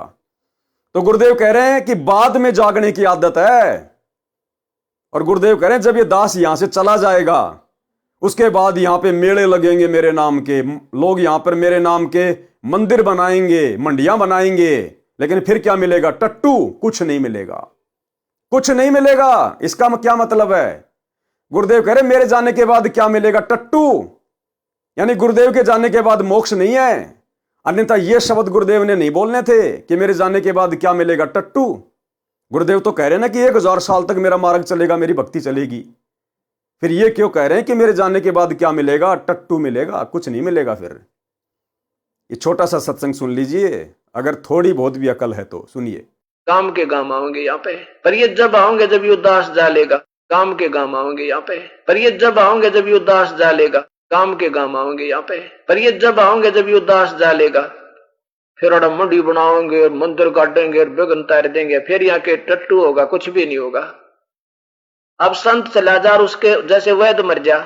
अब जिंदा जब जीवित है, जब दवाई दो, नब्ज देखेगा, सारी विधि बतावेगा, तो बेड़ा पार होगा। और वो चला जा, फिर पाछा से उसकी मूर्ति बना लो, छोटा मंदिर बना लो, घंटी बांध लो, वो लाभ नहीं हो सकता आपको। तो ये हमारे अंदर बाद में जागरण की आदत है। वर्तमान में जो जागेंगे वो बहुत भाग्यवान और पुण्यकर्मी प्राणी है, सत्कर मानना। तो भाई और बहनों, परमात्मा कहते हैं समझा है तो सिर दर पांव, बहुर नहीं रे ऐसा दाव। तो भाई असीम शांति सुमरण करते समय, आरती करते समय, उस समय हमारे हृदय में कुंज कमल में आएगी, जिस समय सबसे पहले तो हमें कबीर भगवान की पहचान होगी, और हम बिल्कुल स्थिर हो जाएंगे भगवान को लेकर कि मेरे गुरु के अलावा दूसरा कोई कबीर नहीं, कोई भगवान नहीं। फाड़ दो इन नकली फोटोओं को, हमारे किसी काम की नहीं। हमें केवल उन महापुरुषों की वाणियों से मतलब था जो वाणियां हमें गुरुदेव ने दे दी है। बाकी हमें गरीबदास जी से कोई मतलब नहीं, दादा गुरु जी से कोई मतलब नहीं, पंडित चिदानंद से कोई मतलब नहीं, और दाढ़ी मूछ वाली नकली कबीर की फोटो से हमें कोई मतलब नहीं। आज हमें जिसने नाम दिया, जिसने ज्ञान दिया, जो हमसे बातें करता है, जो हमें सौ सुख दे रहा है, वो हमारे लिए सब कुछ है। वक्त गुरु हमारा परमात्मा है, प्रेजेंट गुरु ही हमारा परमात्मा है। जब तक इतना दृढ़ विश्वास आपके अंदर नहीं होगा और जब तक आप उस नकली कागज की कबीर जी वाली फोटो को अपने गले के लॉकेट से बाहर नहीं निकालोगे, अपने घर के दरबार से बाहर नहीं निकालोगे, घर की दीवारों से बाहर नहीं निकालोगे, और जून के महीने में उस नकली कबीर की फोटो का कबीर प्रकट दिवस मनाना नहीं छोड़ोगे, तब तक आपको पतिव्रता पद की भक्ति प्राप्त नहीं हो सकती। आपके अंदर कभी वो शांति हो ही नहीं सकती। आपके अंदर सुमरण करते समय, आरती करते समय, सत्संग करते समय कभी आपके अंदर वो विशेष भाव पैदा हो ही नहीं सकते। बाकी भैया, दुख में तो लोग आसाराम के आगे भी रोते हैं, दुख में तो लोग इन मंदिरों में उन जड़ों के आगे, उन पत्थरों के आगे भी रोते हैं। इसका मतलब ये नहीं कि वो बहुत बड़े भगत हैं, नहीं, ये ज्ञान का मार्ग है, ज्ञान आधार की भक्ति है। ये 650 साल पहले वाला समय नहीं है कि आप जी अपने गुरु को खाली एक संत मान के छोड़ दोगे, और गुरु को संत मान के छोड़ दिया तो देख लो उसका नतीजा। 8-10 जन्म भोगते आ रहे हैं बार बार नरक कुंड में, मां के गर्भ में। इसलिए परमात्मा चाहते हैं वो गलतियां समाप्त कर दो। गुरु मानुष कर जानते वो नर कहिए अंध, ओवें दुखी संसार में आ गए काल के फंद। ये परमात्मा है जो सामने बैठा है, परमेश्वर, अल्लाहों का अल्लाह। भगवान आएगा तो सींग लगा के नहीं आएगा, पूंछ लगा के नहीं आएगा, कोई विशेष आडंबर को ढोंग नहीं करेगा। अरे हमारे दादाओं ने, परदादाओं ने, हमारे पूर्वजों ने श्री राम को भगवान मान रखा था, तो क्या श्री रामचंद्र जी के सींग लगे हुए थे? हमारे पूर्वजों ने श्री कृष्ण जी को भगवान माना, क्या उसके पूंछ लगी हुई थी, लंबे लंबे दांत थे? फिर इनको भगवान मानने में क्या दिक्कत है? उनके तो हमने शक्ल भी नहीं देखी, वो कोई संत भी नहीं थे, उन्होंने कभी कोई सत्संग भी नहीं किए, सारे उल्टे काम किए, शास्त्र विरुद्ध साधना की, दुनिया को नरक में ठोक के चले गए। उनको तो हमने भगवान मान के अपने घर में विराजमान कर रखा था। और जो सब कुछ दे रहा है, सब कुछ देने वाला है, सबको दे रहा है, सारे शास्त्रों को खोल के रख दिया। 9 मन सूत उलझिया ऋषि रहे जकमार, और सतगुरु ने ऐसा सुलझा दिया अब उलझे ना दूजी बार। इनको हमने खाली एक मानुष, मां के गर्भ से जन्म लेकर जेर में लिपट के आया हुआ गांव धनाना का रामपाल मान लिया। नरक में भी ठिकाना नहीं मिलेगा, नरक में भी ठिकाना। ये दोगला आचरण भक्ति में नहीं चलेगा। या तो आप इनको सतगुरु कहना छोड़ दो, और अगर सतगुरु कह रहे हो तो फिर इनका 8 सितंबर के दिन जन्मदिन मनाना, और जून के महीने में उस कागज के टुकड़े कबीर जी वाली नकली फोटो का कबीर प्रकट दिवस मनाना छोड़ दो, वरना नरक में जगह नहीं मिलेगी। क्योंकि गुरुदेव कहते हैं सतगुरु की क्या परिभाषा है, ना सतगुरु जननी जने जाके माना बाप, पिंड ब्रह्मण से रहित है ना वहां तीनों ताप। तो या तो इनको माता पिता से उत्पन्न हुआ मत मानो, और अगर माता पिता से उत्पन्न हुआ मान रहे हो तो फिर इनको सतगुरु कहना छोड़ दो, अन्यथा धर्मराज भी उल्टा लटकाएगा ऐसे नालायक भक्तों को जो सतगुरु की शरण में आने के बाद सतगुरु को भी नहीं पहचान पाए। तो भाई और बहनों, अब ये संघर्ष का समय चल रहा है। हमारा बाप पिछले 30 वर्षों से अकल्पनीय संघर्ष कर रहा है। आने वाले समय में इनके संघर्ष को श्रवण पत्रों पे लिखा जाएगा, सुनहरे अवसरों में। और आप और हमारा कर्तव्य बनता है कि हम अपने परमपिता परमेश्वर जी का कंधे से कंधा मिलाकर सहयोग करें। क्योंकि भाई और बहनों, ये सेवा, ये मौका हमें दोबारा नहीं मिलेगा। अरे आने वाले समय में तो दुनिया में एक से एक लोग बैठे यहाँ पर, सेवादार, पैसे वाले, कुछ हाथ नहीं आएगा। थोड़ा सा समय दिया भगवान ने, इनके दिल में जगह बना लो, बाद में कुछ नहीं है, आप और हमारा नंबर में नहीं पड़ेगा। गुरुदेव ने सत्संग में स्पष्ट कह रखा कि बच्चों, भगत तो अभी तुमने देखे नहीं, भगतों के घर तो बहुत दूर हैं।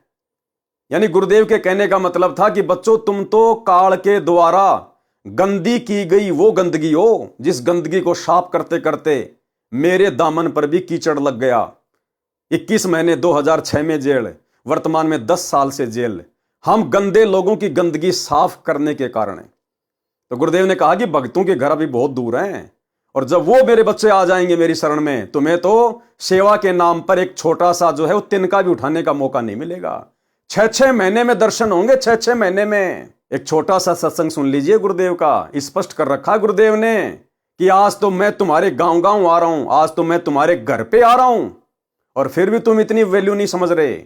और आने वाले समय में एक समय ऐसा आएगा, 6-6 महीने में तुम्हारा नंबर आएगा, 6-6 महीने में, और दूर से खड़े होकर दर्शन करोगे, 500-500 मीटर 1-1 किलोमीटर खड़े होके दर्शन करोगे तुम, नजदीक आने का भी मौका नहीं मिलेगा।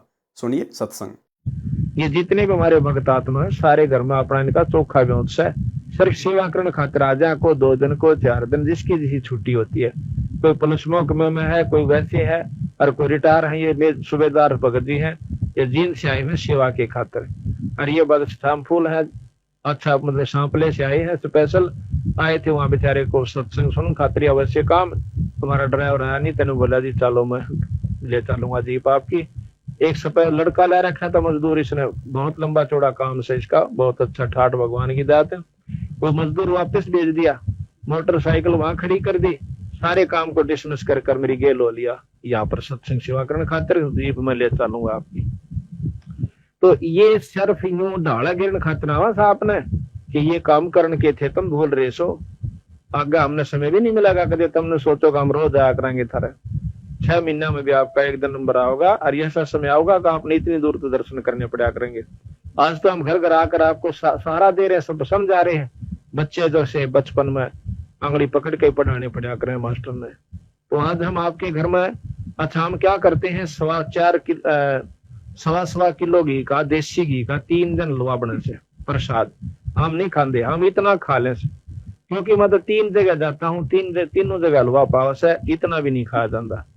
ये आपके ही प्रसाद को आपके ही गांव के अंदर आपके हाथ से बंटवाया जाता है। और एक इसमें देसी घी की जोत जड़े 48 घंटे तक, एक धूप जगह से, ये एक हवन और ये धर्म यज्ञ और आने वाले भगत आत्माओं की जो सेवा होती है। कहते हैं 68 का फल एक है, द्वारा संत जमाया। एक संत को घर में रोटी खवा दे 68 तीर्थ का फल मिलता है। ये आज जितने भी है ये संत है, लत्ते लाल पैर से संत नहीं होता। कदे कोई ने सोचा गल में माला गा ली, कान पड़वा लिए, वो संत होता है? संत जो सत नाम देता है, बंदी छोड़ का भजन करता है, वो चाहे गृहस्थी है अर्थे वैसे। तो ये जितने भी आज संत आए, इस परिवार को फल मिलेगा।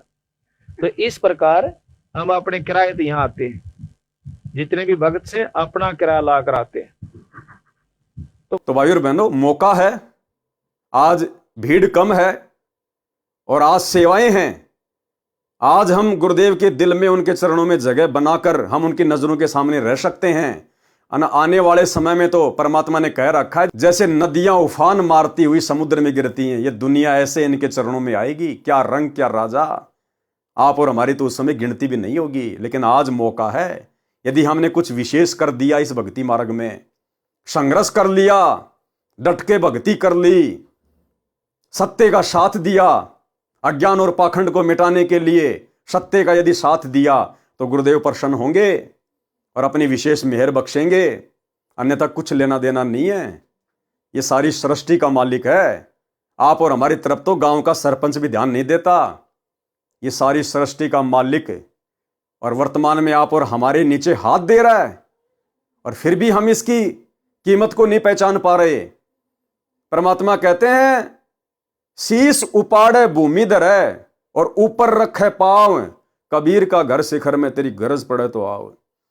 परमात्मा कहते हैं, मेरे सतलोक में आने के लिए अगर कोई जीव इतनी भी कुर्बानी दे दे, कितनी, अपना खुद का शीश अपने हाथ से काट के और अपने पैर के नीचे रखे, तो भी गुरुदेव कहते हैं मुझे वो प्रसन्न नहीं कर सकता सतलोक के लिए।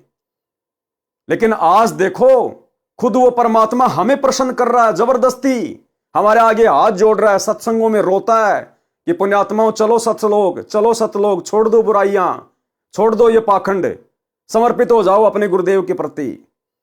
आज हम नहीं समझ रहे, तो कल को फिर ये हमें कैसे लेके जाएगा। तो भाई और बहनों, समझदार हो तो साध संगति से जुड़ जाओ। ये साध संगति ही सतलोक के लिए सतगुरुदेव भगवान का ट्रेनिंग सेंटर है। और आप जिन पाखंडियों के चक्करों में फंसे हो, इन सतलोक आश्रमों में, गुरुदेव के बेटा बेटी भाई बंधु रिश्तेदारों के चक्करों में, इन कोऑर्डिनेटरों के चक्करों में कुछ नहीं है। अंदर से थोते हैं, बिल्कुल थोते, केले के पेड़ की तरह, कुछ नहीं है। उनका खुद का तो बेड़ा गर्क है ही। तुम संगत वालों का भी आए दिन कुकर्म करवाकर, राजनीति जैसे गंदे कर्म करवाकर तुम्हारा भी बेड़ा गर्क करवाने में लगे हुए हैं। बाकी समझदार को संकेत काफी है भाई। गुरुजी से दीक्षा में प्राप्त नाम का जाप करो तो उसकी सफलता तब मानना जब रोम रोम यानी शरीर के बाल बाल भगवान प्यार में खड़े हो जाएं।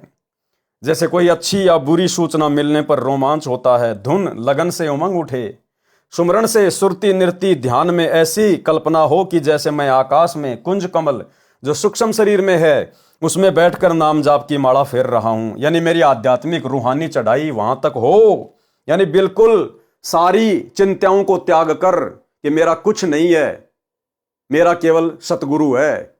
और सतगुरु ने यदि मुझे अपना लिया और यदि मैं सतगुरु के प्रति समर्पित हो गया तो मेरा कोई बाल भी बाका नहीं कर सकता।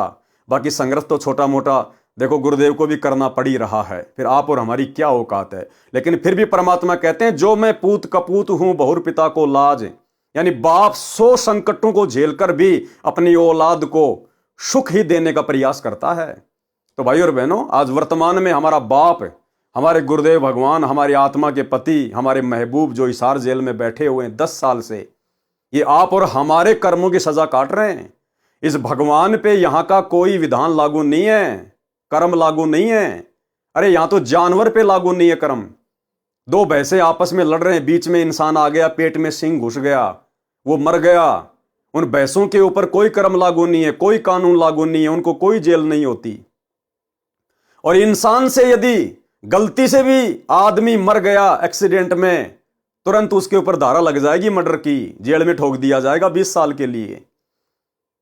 तो भाई और बहनों, ये तो परमात्मा है। जब जानवरों पे कोई कर्म लागू नहीं तो भगवान पे कहां से हो जाएगा। फिर ये जेल किस बात की काट रहे हैं? आप और हमारे कर्म काट रहे हैं नीचों के। आज हमारे भाग्य की जेल हमारे भगवान काट रहे हैं।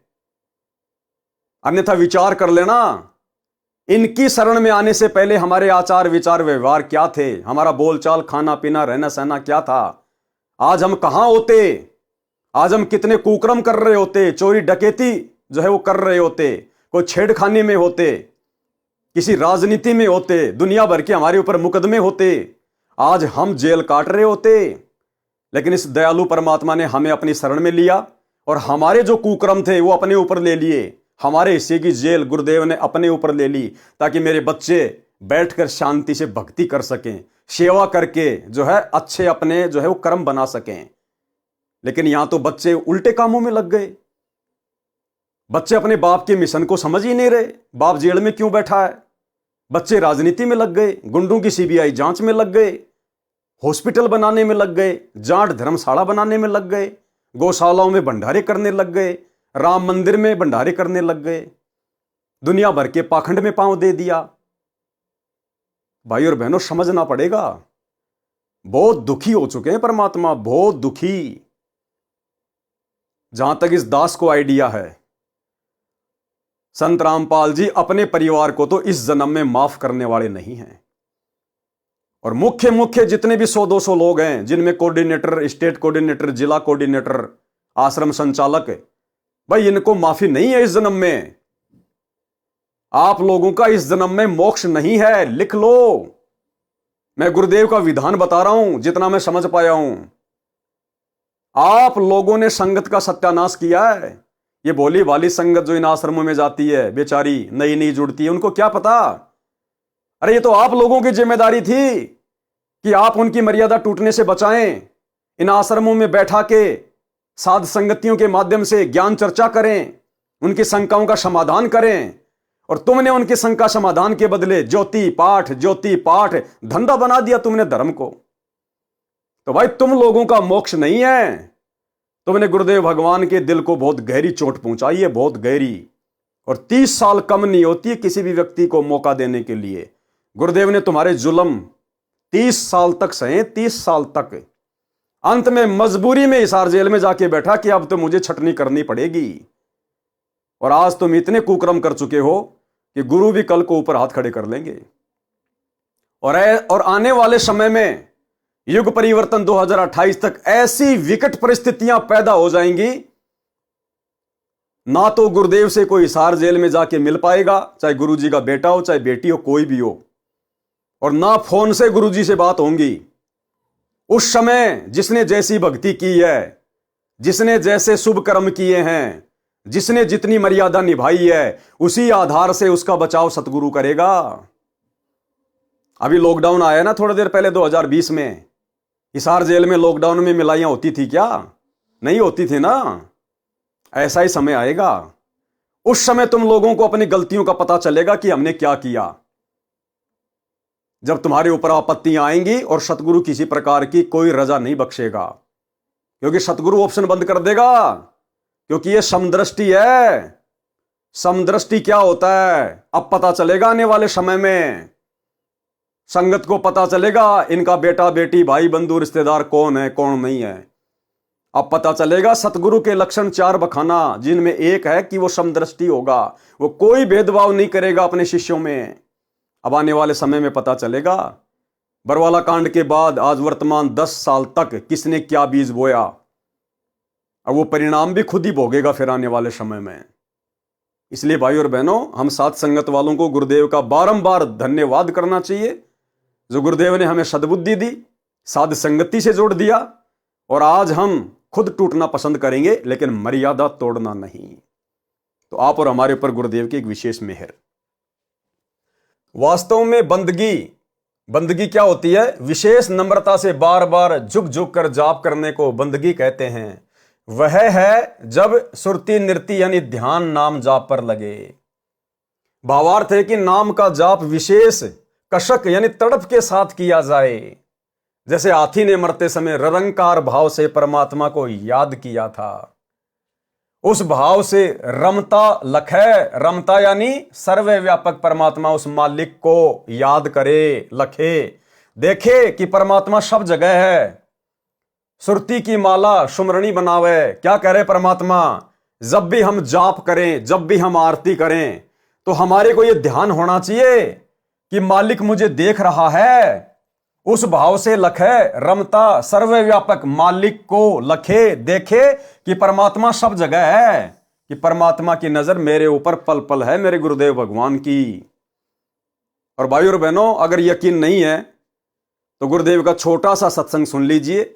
इसमें गुरुदेव ने बिल्कुल स्पष्ट कर रखा है। जब इस आश्रम में वीडियो कॉल से बात होती है और जब मोबाइल से बातें होती हैं, तो गुरुदेव भगवान ने उसमें संकेत किया कि बच्चों, ये ना सोचना कि मैं मोबाइल से तुम्हें देख सकता हूं, इस मोबाइल के बिना भी मैं तुम्हें देख सकता हूं। मेरे मालिक ने, मेरे भगवान ने, मेरी बंदी छोड़ने मुझे वो दिव्य दृष्टि दे रखी है, वो ताकत दे रखी है। और गुरुदेव कह रहे हैं जिस प्रकार सूर्य सबके साथ रहता है, उसी प्रकार अपने गुरुदेव को अपने पास में समझना। जिस प्रकार सूर्य का प्रकाश हर जगह होता है, उसी प्रकार से हमारा गुरुदेव भगवान हम सबके पास में, साथ में, हृदय कमल में पल पल देख रहा है कि हम किस भाव से जाप करते हैं, हम कितने मर्यादा में हैं, सारे दिन भर में हमारी सोच में क्या क्या विचार आते हैं, कितने हमारे गंदे विचार आते हैं, कितना हम मर्यादा तोड़ने का विचार करते हैं, कितनी हम लोग जो है बंदगी कर रहे हैं, सेवा कर रहे हैं। पल पल देख रहा है और रोजाना हमारा अकाउंट उसके पास जा रहा है। उसी अकाउंट के हिसाब से फिर नंबर दिए जाएंगे। बच्चा परीक्षा में जितना लिखेगा, जैसा लिखेगा, उसी आधार से नंबर दिए जाते हैं। तो परमेश्वर को यह सोचकर कि मेरा परमात्मा, मेरा गुरुदेव भगवान रमता राम है, सर्वव्यापक है, पल पल मुझे देख रहा है। और ये छोटा सा सत्संग सुन लो 30 सेकंड का, आंखें खुल जाएंगी, जिसमें गुरुदेव भगवान स्पष्ट कह रहे हैं कि बच्चों ये ना सोचना कि मैं मोबाइल से ही देख सकता हूं, इस मोबाइल के बिना भी मैं सबको देख सकता हूं। तो कौन हुए गुरुदेव? अंतर्यामी, सर्वद्रष्टा। सुनिए सत्संग। आशीर्वाद है मेरे बच्चों, सारे दिखाई देते हो, और अगर कैमरे से ना देखूं तो वैसे भी देख सकता हूं मेरे बच्चे। इतनी ताकत दे दी है मेरे बंदी छोड़ ने मेरे को। अगर कैमरे से ना देखूं तो वैसे भी देख सकता हूं मेरे बच्चे। इतनी ताकत दे दी है मेरे बंदी छोड़ ने मेरे को। अगर कैमरे से ना देखूं तो वैसे भी देख सकता हूं मेरे बच्चे। इतनी ताकत दे दी है मेरे बंदी छोड़ ने मेरे को। आप चिंता ना करो, जैसे सूर्य सबके साथ होता है, ऐसे भगवान और दास को अपने साथ समझना। तो भाई और बहनों, हमने इस भय के साथ में भक्ति करनी पड़ेगी, अन्यथा बात हमारी बनेगी नहीं। सुरती की माला सुमरणी बनावे। सुरती की माला यानी ध्यान रखे मैं क्या मंत्र जाप कर रहा हूं। जबकि वर्तमान में तो हमारा ध्यान उस माला के मनकों के ऊपर है कि 20 मंत्र हुए कि नहीं हुए, आधी माला हुई कि नहीं हुई। दिमाग में तोड़ी पड़ रही है, टेंशन हो रही है, अरे माला कब पूरी होगी। परमात्मा कहते हैं इस प्रकार मंत्र जाप करने से बात नहीं बनेगी। इस प्रकार से तो लाखों लाखों साल जीवन जी के और माला फेर फेर के मर गया जो गधे बन के घूम रहे हैं। इस भक्ति में भाव और श्रद्धा प्रथम है। तो गुरुदेव कहते हैं सुरती की माला बनाओ।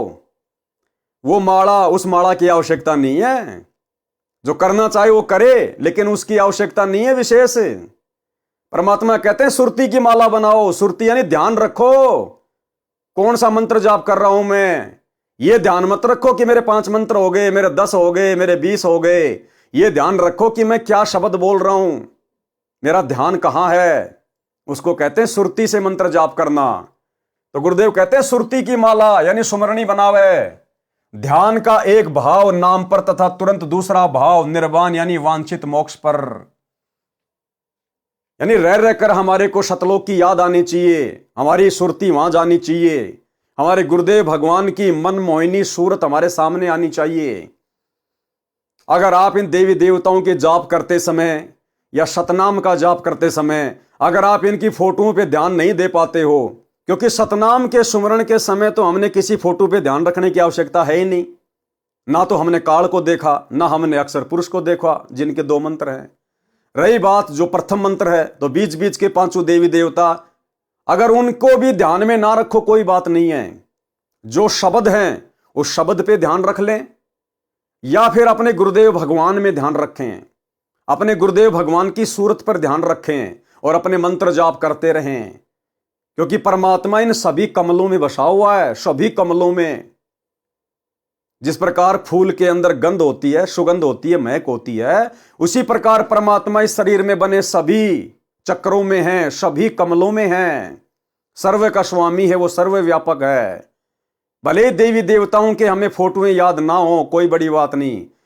प्रथम मंत्र का जाप करते समय देवी देवताओं की फोटोओं पे ध्यान रखो ना रखो कोई बात नहीं। अगर अपने गुरुदेव की फोटो पे ध्यान रखते हो चलेगा, अगर मंत्रों पे ध्यान रखते हो चलेगा।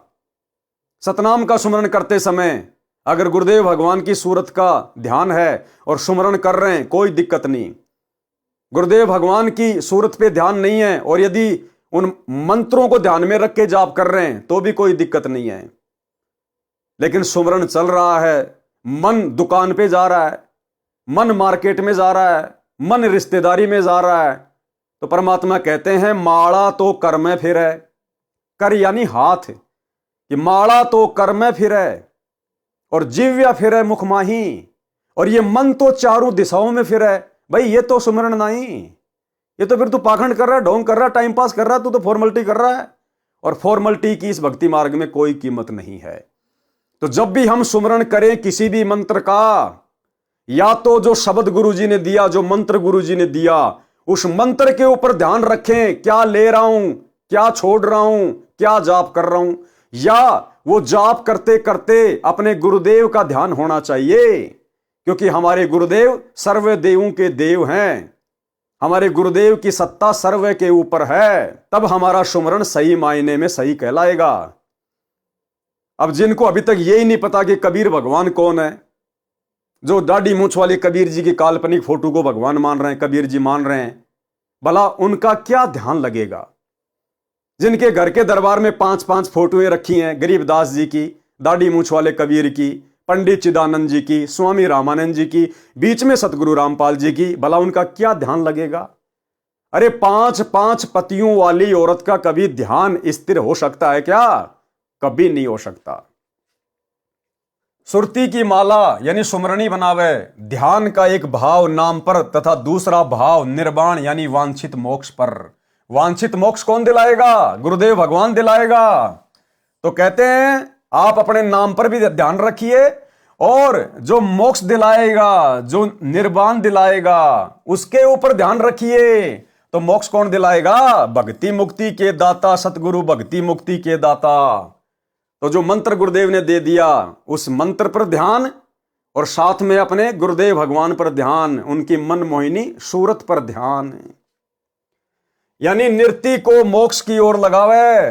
जैसे नाम जपते जपते कुछ क्षण निर्वाण यानी मोक्ष स्थान सतलोक की भी सुध लेवे।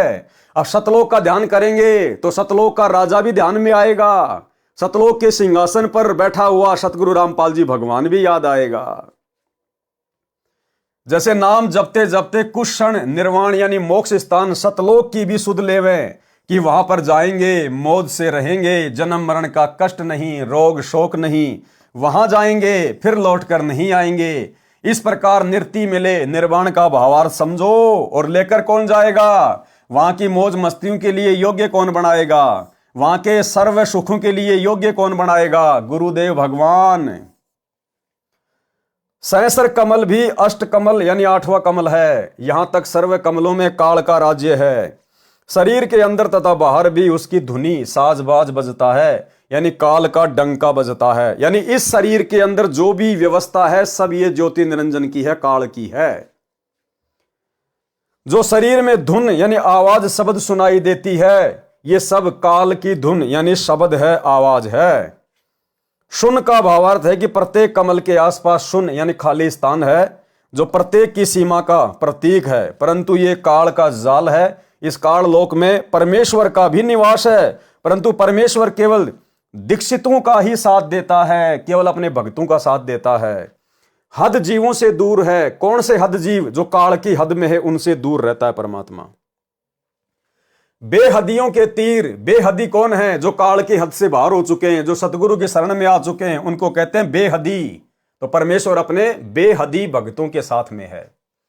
इस प्रकार उस परमात्मा से जो जुड़े हैं उनका साथ परमेश्वर देते हैं। साधक कहता है कि हमारे को तो सब स्थानों पर आप ही दिखाई देते हो। देखो क्या कह रहे परमात्मा।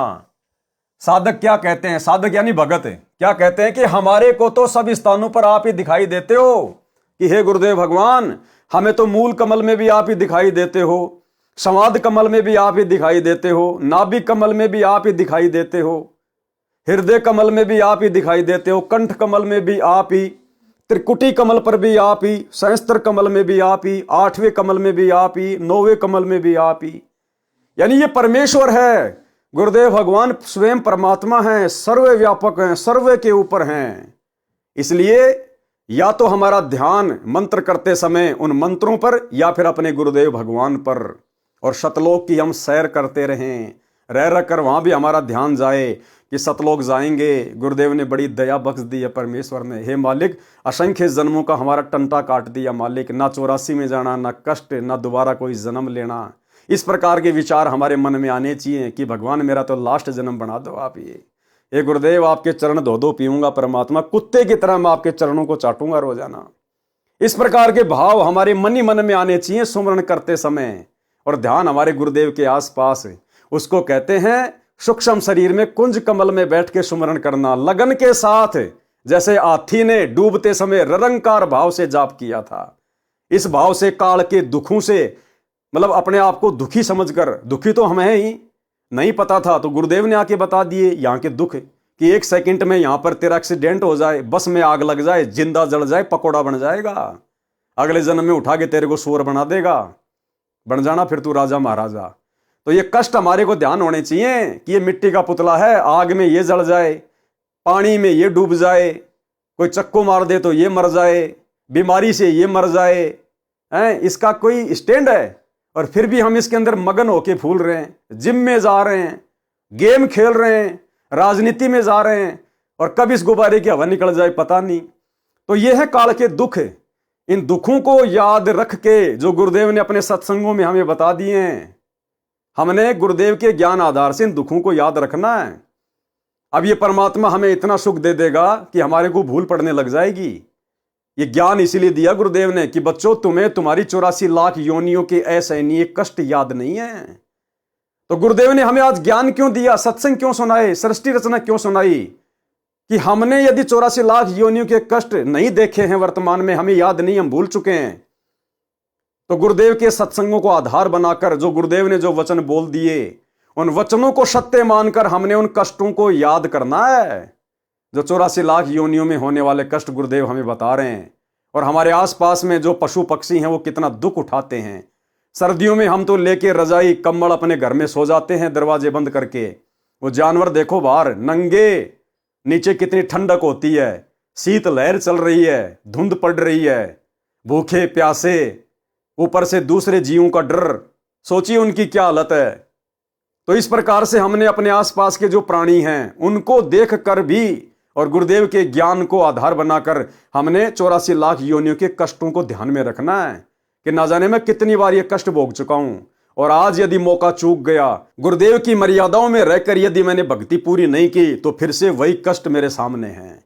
तो इस प्रकार से हम जब सुमरण करेंगे, भक्ति पे चलेंगे, तो ना तो इस मन को कोई बकवाद दिखाई देगी, फिर ना तो आप कभी राजनीति कर सकते, ना स्टेडियम बना सकते, ना हॉस्पिटल बना सकते, ना गुंडों की सीबीआई जांच का समर्थन कर सकते, ना जाट आरक्षण में जाके बैठ सकते, ना अपनी मेहनत का पैसा आप उनको पात्रों को चंदे के रूप में दे सकते, ना आप जाट भवन बनवा सकते, ना आप कोई बकवाद कर सकते। ये बकवाद वही करेगा जिसके हृदय में अभी गुरुदेव का ज्ञान नहीं उतरा है। साधक कहता है कि हमारे को तो सब स्थानों पर आप ही दिखाई देते हो, आप ही की शक्ति से सब धुनी आती है, सुन भी आप ही लगते हो, क्योंकि आपकी शक्ति से सब बने हैं। इस कबीर परमेश्वर सतगुरु रामपाल जी की शक्ति से सब कुछ बना है। 21 ब्रह्मांड इस गुरुदेव भगवान ने इस काल को भीख में दिए, 5 तत्व 3 गुण जिससे इसने सारी रचना कर रखी है, गुरुदेव ने उसकी झोली में डाले टुकड़े, जैसे हम लोग किसी कुत्ते को रोटी के टुकड़े डालते हैं, ऐसे गुरुदेव ने काल को कुत्ता समझकर उसको रोटी के टूक डाले। जमजोरा जहां से डरे मिटे कर्म के लेख, अदली असल कबीर है कुल के सतगुरु एक। और काल जो पीसना जोरा है पणिहार, और ये 2 असली मजदूर हैं मेरे साहिब के दरबार। इनमें आपसे दूसरी वस्तु कौन है, जो आता जाता है वह कौन है, यानी जन्म मरण हमारा किस लिए है। उत्तर दिया है कि इस जन्म मरण का मूल कारण अविद्या यानी तत्व ज्ञान का अभाव है, जिस कारण से जन्म मरण के फेर यानी चक्कर को नहीं समझ सके, जो कर्मों के कारण हो रहा है। सत्य भक्ति के अभाव से 5 तत्व तथा 25 प्रकृति अपने स्वभाव से कर्म कराकर जीवन नष्ट करा देती हैं, फिर अपने अपने भागों में बांट ले जाती है। सत्य नाम बिन यह शरीर रूपी नगर सूना यानी खाली है। इस शरीर में इच्छाओं तथा इच्छा पूर्ण न होने की चिंता तथा अन्य दुख सुख का ढोल बज रहा है, शोर हो रहा है। जैसे लड़का उत्पन्न हुआ तो खुशी का शोर, उस शोर में भगवान भूल गया, फिर लड़का मर गया, फिर दुख की रोराहट हाहाकार रूपी शोर, उस शोर में भी परमात्मा भूल गया। इस प्रकार ये जीवन इस चूं-चूं में समाप्त हो जाता है। कभी धन इकट्ठा करने के विचारों का शोर, इस प्रकार मानव शरीर का मूल कार्य छोड़कर जीवन अंत कर दिया। लूट ने लूटी बंदगी यानी राम नाम इकट्ठा नहीं किया। हे हंस हे भोले मानव, भोर हो गया यानी सवेरा हो गया, तेरा शरीर छूट गया यानी मृत्यु हो गई। जैसे भोर सुबह नींद खुलती है, सौपन समाप्त होता है, तो सौपन में बना राजा अपनी झोपड़ी में खटिया पर पड़ा होता है। इसी प्रकार मानव शरीर में रहते सहते भक्ति नहीं की तो फिर 84 लाख योनियों के शरीर में पड़े हुए मिलेंगे। इसी प्रकार मानव शरीर में भक्ति नहीं की तो मृत्यु उपरांत पशु पक्षी वाली योनि रूपी खटिया पर पड़ा होगा, यानी पशु पक्षी बनकर कष्ट पे कष्ट उठाएगा। गरीब अगम निगम को खोज ले, बुद्धि विवेक विचार, उदय अस्त का राज दे तो बिन नाम बेगार। गरीब अगम निगम को खोज ले, यानी गुरुदेव भगवान हमें समझाना चाहते हैं कि गुरुदेव के ज्ञान को आधार बनाकर अपने पहले के असंख्य जन्म और उन जन्मों में उठाए कष्ट, और यदि आज सही भक्ति नहीं करी तो आगे क्या बनेगा। कहते हैं अगम निगम को खोज ले, बुद्धि विवेक विचार, थोड़ा सा विचार करके उदय अस्त का राज दे तो बिन नाम बेगार। अगर तेरे को कोई पूरी पृथ्वी का राजा बना दे और यदि तेरे पास में सतनाम नहीं है, गुरु का नाम नहीं है, तो तेरे लिए मिट्टी है, कुछ भी नहीं है। वो राज भोग कर भी तू 84 में जाएगा। भावार्थ, संत गरीबदास जी ने परमेश्वर कबीर जी द्वारा दिया यथार्थ आध्यात्मिक ज्ञान बताया है कि हे मानव, अगम यानी भविष्य का, आगे के जीवन का, और निगम यानी दुख रहित होने का विवेक वाली बुद्धि से विशेष विवेचन करके विचार कर। यदि मानव के पास सत्य नाम गुरु से प्राप्त नहीं है, और उदय जहां से पृथ्वी पर सवेरा होता है, अस्त जहां सूरज छिपता है, शाम होती है, वहां तक का राज्य यानी पूरी पृथ्वी का राज्य भी दे दिया जाए तो वह तो बेगार की तरह है। जैसे जब भारत देश अंग्रेजों का गुलाम था तो उस समय जो इंग्लैंड का राजा था उसके पास में उदय अस्त का राज था, पूरी पृथ्वी पर उसका शासन था। उदय अस्त का राज का मतलब क्या है कि जिस समय भारत में सूर्य उदय होता था उस समय अमेरिका में सूर्य छिप जाता था, और जिस समय अमेरिका में सूर्य उदय होता था तो भारत में सूर्य छिप जाता था। यानी उसका इतनी बड़ी पृथ्वी पर राज्य था इंग्लैंड का, उसको कहते हैं उदय अस्त का राज। तो कहते हैं अगर तुझे इतना बड़ा राज भी दे दिया जाए और यदि तेरे पास सतगुरु का सच्चा नाम नहीं है तो भी तू गधा बनेगा अंत में। बेगार की परिभाषा, सन 1970 के आसपास पेट्रोल से चलने वाले बड़े 3 पहियों वाले टेम्पू, 3 व्हीलर टेम्पू चले थे। एक दिन एक टेम्पू वाला अपने मार्ग पर नहीं आया। अगले दिन उससे पूछा कि कल क्यों नहीं आए, तो उसने बताया कि कल बेगार में चला गया था। उस समय थानों में जीप आदि गाड़ियां नहीं होती थी। यदि पुलिस ने कहीं छापा रेड मारना होता तो किसी टेम्पू या 4 व्हीलर को शाम को थाने में पकड़ कर लाते, रात्रि में या दिन में जहां भी जाना होता उसको ले जाते। मालिक ही ड्राइवर होता था या मालिक का किराए का ड्राइवर होता था। तेल पेट्रोल भी गाड़ी वाले अपने पास से डलवाते थे। सारी रात सारा दिन उसको चलाते रहते थे। शाम को देर रात पुलिस वाले उसे छोड़ते थे। अन्य व्यक्ति देखता तो ऐसे लगता कि टेम्पू वाले ने आज तो घनी कमाई कर रखी होगी, क्योंकि सारा दिन चला है, पूरी रात चला है। परंतु उस टेम्पू वाले ने बताया कि अपने पास से 200 रुपए, वर्तमान के 10,000 रुपए तेल में और खाने में खर्च हो गए, किराया 1 रुपए नहीं मिला। गाड़ी की घिसाई यानी चलने से हुई टूट फूट वह अलग खर्च हुआ। बेगार का अर्थ है कि आय बिल्कुल नहीं, यानी कमाई बिल्कुल नहीं, तथा मेहनत अधिक होती है, खर्च भी अधिक होता है, इसको बेगार कहते हैं। इसी प्रकार अपने पूर्व जन्म के तप तथा दान धर्म से राजा बनता है। राजा बनने पर जो सुख सुविधाएं उसे प्राप्त होती हैं उनमें उस राजा के पुण्य खर्च होते हैं।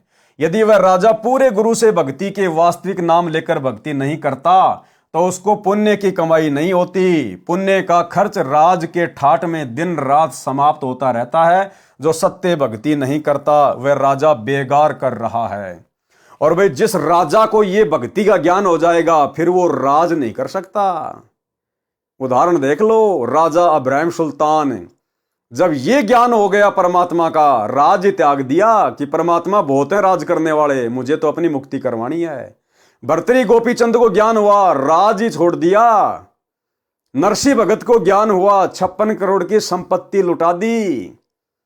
जिसको ये ज्ञान हो जाएगा फिर वो राजपाट के चक्कर में नहीं पड़ेगा। गुरुदेव कहते हैं इंद्रदा राज कागदा बिष्टा ना भोगा इंद्राणी नु। वाणी नंबर 101। ऐसा कौन अभागिया, यानी ऐसा निर्भागी आदमी कौन होगा जो करे भजन को भंग, जो अपने नाम को खंड करेगा। अरे लोहे से कंचन भया पारस के सत्संग, जो अपने गुरु के संपर्क में आके गुरु से तत्व ज्ञान लेके लोहे से सोना बन गया। उसके बाद ऐसा कौन अभागिया यानी निर्भागी होगा जो अपनी मर्यादा तोड़ेगा, अपने नाम को खंड करेगा। भावार्थ, दीक्षा लेकर ऐसा दुर्भाग्य वाला कौन है जो अपने नाम को खंडित करके भजन भक्ति में भंग डालता है। वो है सतलोक आश्रम मैनेजमेंट हरियाणा। वो है सतलोक आश्रम मैनेजमेंट हरियाणा के पीछे अंधी होके चल रही लाखों की संगत, जो सच्चे सतगुरु की शरण में आने के बाद भी दिन रात मर्यादा खंडित करने में लगे हुए हैं। दीक्षा लेकर ऐसा दुर्भाग्य वाला कौन है जो अपने नाम को खंडित करके भजन यानी भक्ति में भंग डालता है। लोहे से कंचन भया यानी नाम लेने से पहले मानव भी पशु पक्षी जैसा जीवन जी रहा था। गुरु जी से नाम रूपी पारस से छूकर स्वर्ण यानी गोल्ड यानी देवता बना दिया। गरीब सतगुरु पशु मानुष कर डारे और सिद्धि देकर ब्रह्म विचारे। सिद्धि यानी भक्ति की शक्ति। कबीर बलिहारी गुरु आपने घड़ी घड़ी 100 बार और मानुष से देवता किया करत न लागी बार। सरलार्थ, वह महामूर्ख होगा जो दीक्षा लेकर पूर्ण संत से दूर होगा और नाम त्याग कर भक्ति करना छोड़ देगा। और भाई भक्ति करते करते भी जो मर्यादा तोड़ता है वो भी महामूर्ख होता है, वो भी परमात्मा से दूर ही होता है। वाणी नंबर 101 से 112। गरीब पारस तुमरा नाम है, लोहा हमरी जात, जड़ से तीजड़ पलटिया तुमको केतिक बात। गरीब बिन भक्ति क्या होत है, ध्रुव को पूछो जाई, सवा शेर अन पावते, अटल राज दिया ताही। गरीब बिन भक्ति क्या होत है, भावे काशी करोत ले, मिटे नहीं मन वासना, बहुविधि भरम संदेह। गरीब भक्ति बिना क्या होत है, भरम रहा संसार, रति कंचन पाया नहीं, रावण चलती बार। गरीब संगी सुदामा संत थे, दारिदर का दरियाव, कंचन महल बख्श दिए, तंदुल भेंट चढ़ाव। गरीब 2 कोड़ी का जीव था, सेना जात गुलाम, भक्ति हेत ग्रह आईया, धर्या स्वरूप हजाम। गरीब नामा के बीठल भये, और कलंदर रूप, गौ जीवाई जगत गुरु, पादशाह जा भूप।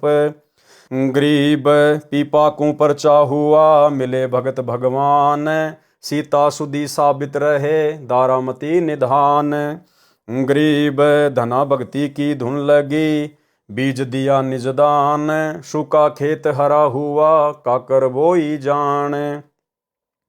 गरीब रैदास रंगीला रंग है, दिए जनेऊ तोड़, जग जो नार चोले धरे, एक रैदास एक गोड।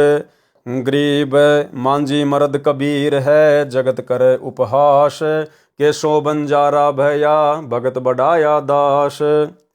वाणी नंबर 102 का सरलार्थ। हे परमेश्वर, आपका नाम तो पारस है और हम जीव जाति वाले लोहा समान हैं।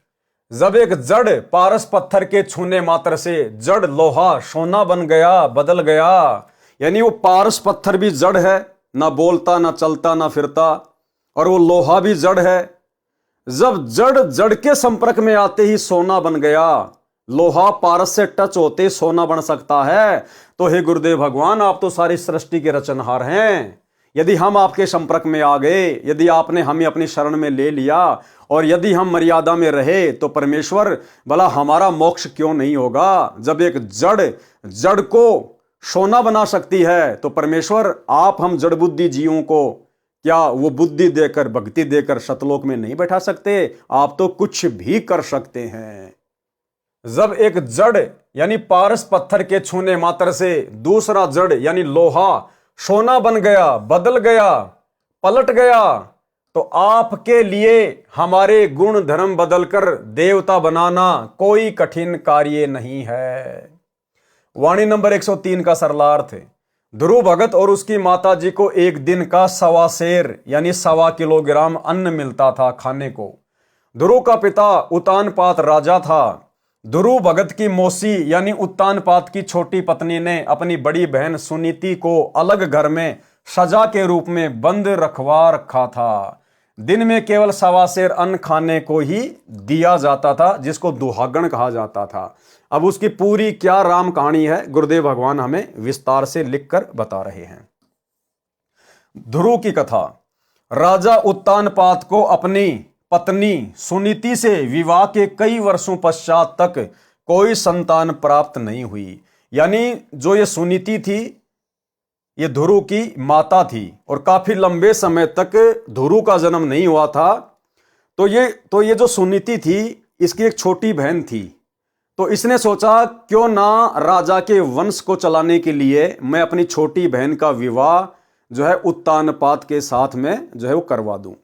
अब उस समय उत्तानपाद की उम्र काफी ज्यादा हो गई थी, बूढ़ा हो गया था, लेकिन सुनीति के दबाव देने से और वो अपनी बहन को मना नहीं कर पाई, अपने माता पिता को मना नहीं कर पाई, और उसने राजा से शादी कर ली। लेकिन बाद में उसके मन में विचार आया कि इसने तो मेरा जीवन बर्बाद कर दिया, बुढ़े के साथ मेरी शादी करवा दी, मैं तो किसी जवान राजा के साथ में जाती। तो जैसे ही उत्तानपाद शादी करके उसको ला रहा था, तो राज्य की सीमा में प्रवेश करते ही उसने वहीं पर आड़ पकड़ ली। बोला, महाराज आगे मैं उस समय चलूंगी जब मेरी ये शर्तें मानोगे। क्या शर्त? कि मेरे से जो बेटा उत्पन्न होगा उसी को राजा बनाया जाएगा, और जो मेरी बहन है उसको महल से बाहर रखा जाएगा। उसको दुहागन आप जब तक नहीं करोगे, दुहागन का मतलब जब तक आप उसको अपनी रानी के पद से निष्कासित नहीं कर दोगे, तब तक मैं आगे नहीं जाऊंगी। तो राजा ने उसकी बात मान ली। राजा उत्तानपाद को अपनी पत्नी सुनीति से विवाह के कई वर्षों पश्चात तक कोई संतान प्राप्त नहीं हुई। एक दिन नारद जी ने रानी सुनीति से बताया कि राजा का दूसरा विवाह होगा तो आपको भी संतान प्राप्त होगी और उस नई पत्नी को भी संतान प्राप्त होगी। राजा का वृद्धावस्था में दूसरा विवाह हुआ। छोटी पत्नी ने नगर की सीमा पर आकर राजा से वचनबद्ध होकर अपनी शर्त मानने पर विवश किया कि मैं तेरे घर तब चलूंगी जब तू मेरी बहन को, जो आपकी पत्नी है, जाते ही घर से निकालकर दूसरे मकान में रखेगा, उसको 1.25 सेर अन्न खाने को प्रतिदिन देगा तथा मेरे गर्भ से उत्पन्न पुत्र को राज्य देगा। सुनीति ही अपने माता पिता के पास से जिद करके अपनी छोटी बहन सुरीति को मांग कर लाई थी। सुरीति को दुख था कि इसने मेरे जीवन से खिलवाड़ किया है, कि एक बुढ़े से मेरा विवाह कराया है। राजा ने विवश होकर यह शर्त मान ली। कुछ वर्ष पश्चात बड़ी रानी सुनीति ने एक लड़के को जन्म दिया, उसका नाम ध्रुव रखा। बाद में छोटी रानी सुरीति को लड़का हुआ, उसका नाम उत्तम रखा।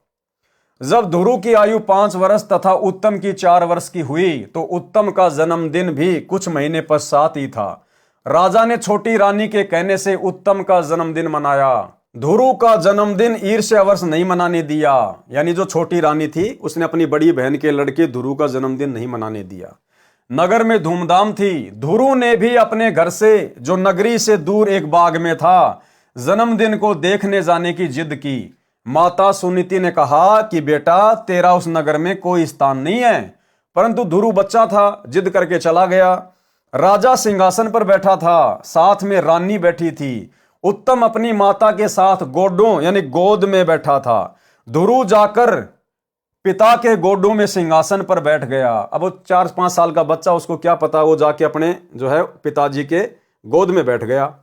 सुरती को ईर्ष्या तो थी ही, उसने उठकर ध्रुव का हाथ पकड़कर सिंहासन से नीचे गिरा दिया, लात मारी और कहा कि यह स्थान शोतन के पुत्र के लिए नहीं है, इस पर उत्तम का अधिकार है। ध्रुव रोने लगा और पिता की ओर देखने लगा। सोचा कि पिताजी बुलाएगा, फिर से अपने पास बैठाएगा, परंतु ऐसा नहीं हुआ। आसपास अन्य मंत्री बैठे थे, नाच गाना हो रहा था, सब ये घटना देख रहे थे। ध्रुव रोता हुआ अपनी माँ के पास गया। माता को पहले ही पता था कि बेटे के साथ क्या होगा। आते ही ध्रुव को अपने सीने से लगाया और कहा कि बेटा, मैंने तेरे को इसलिए मना किया था कि तू वहां न जा। ध्रुव ने माँ से पूछा कि माँ, राजा कौन बनता है? माता ने कहा कि बेटा, राजा भगवान बनाता है। यानी ध्रुव ने पूछा कि माता, राजा कौन बनाता है? तो उसकी माँ ने कहा कि बेटा, राजा भगवान बनाता है। आजकल की माताओं की तरह नहीं कि बेटा तू पढ़ लिख बड़ा अधिकारी बन जा, लोगों को लूट, 2 नंबर के काम कर, तब तू बड़ा आदमी बनेगा। नहीं, उसकी माता सुनीति ने कहा कि बेटा, ये राजपद ये भगवान देता है, भगवान बनाता है। माता ने कहा कि बेटा, राजा भगवान बनाता है। ध्रुव ने कहा, भगवान कहाँ है, कैसे मिलता है? माता ने स्वाभाविक कह दिया कि भगवान जंगल में तपस्या करने से मिलता है।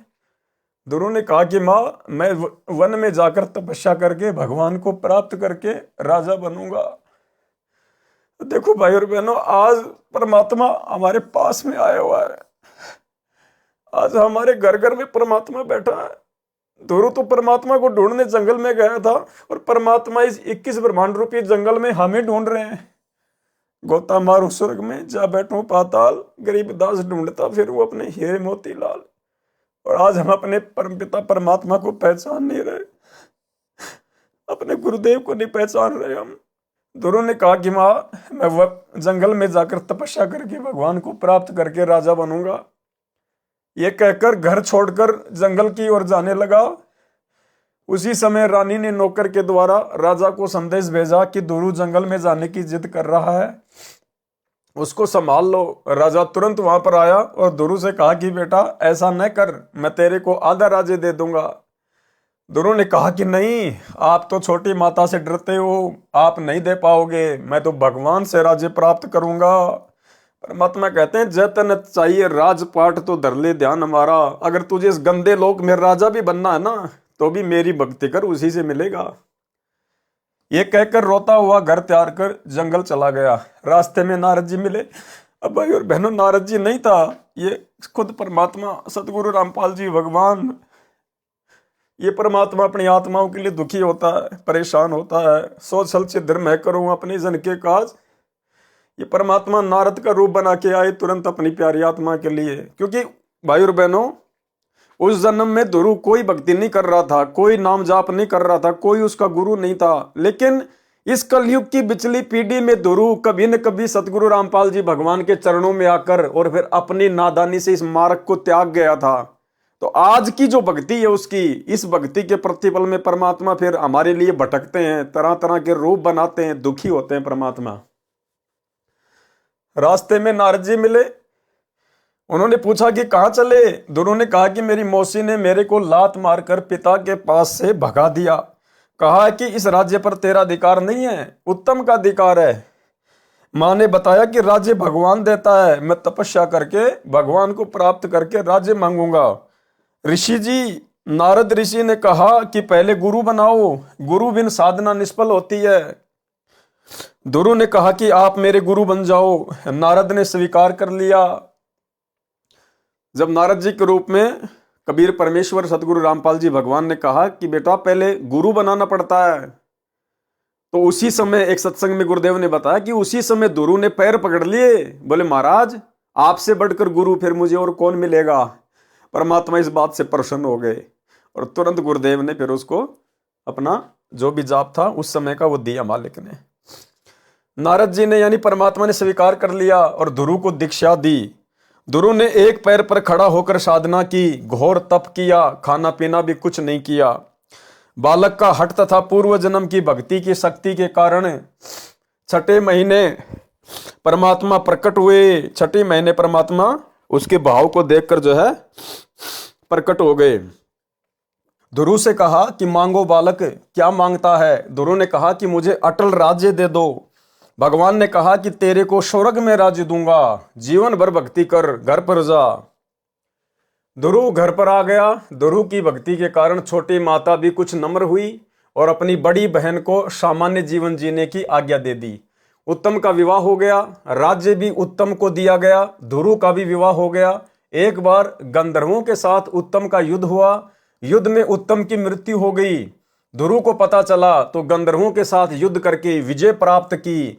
उत्तम की मृत्यु के पश्चात पृथ्वी का राज्य भी ध्रुव को प्राप्त हुआ तथा उत्तम की पत्नी भी ध्रुव को दी गई। यानी परमात्मा ने सोच छल छिद्र कर दिए।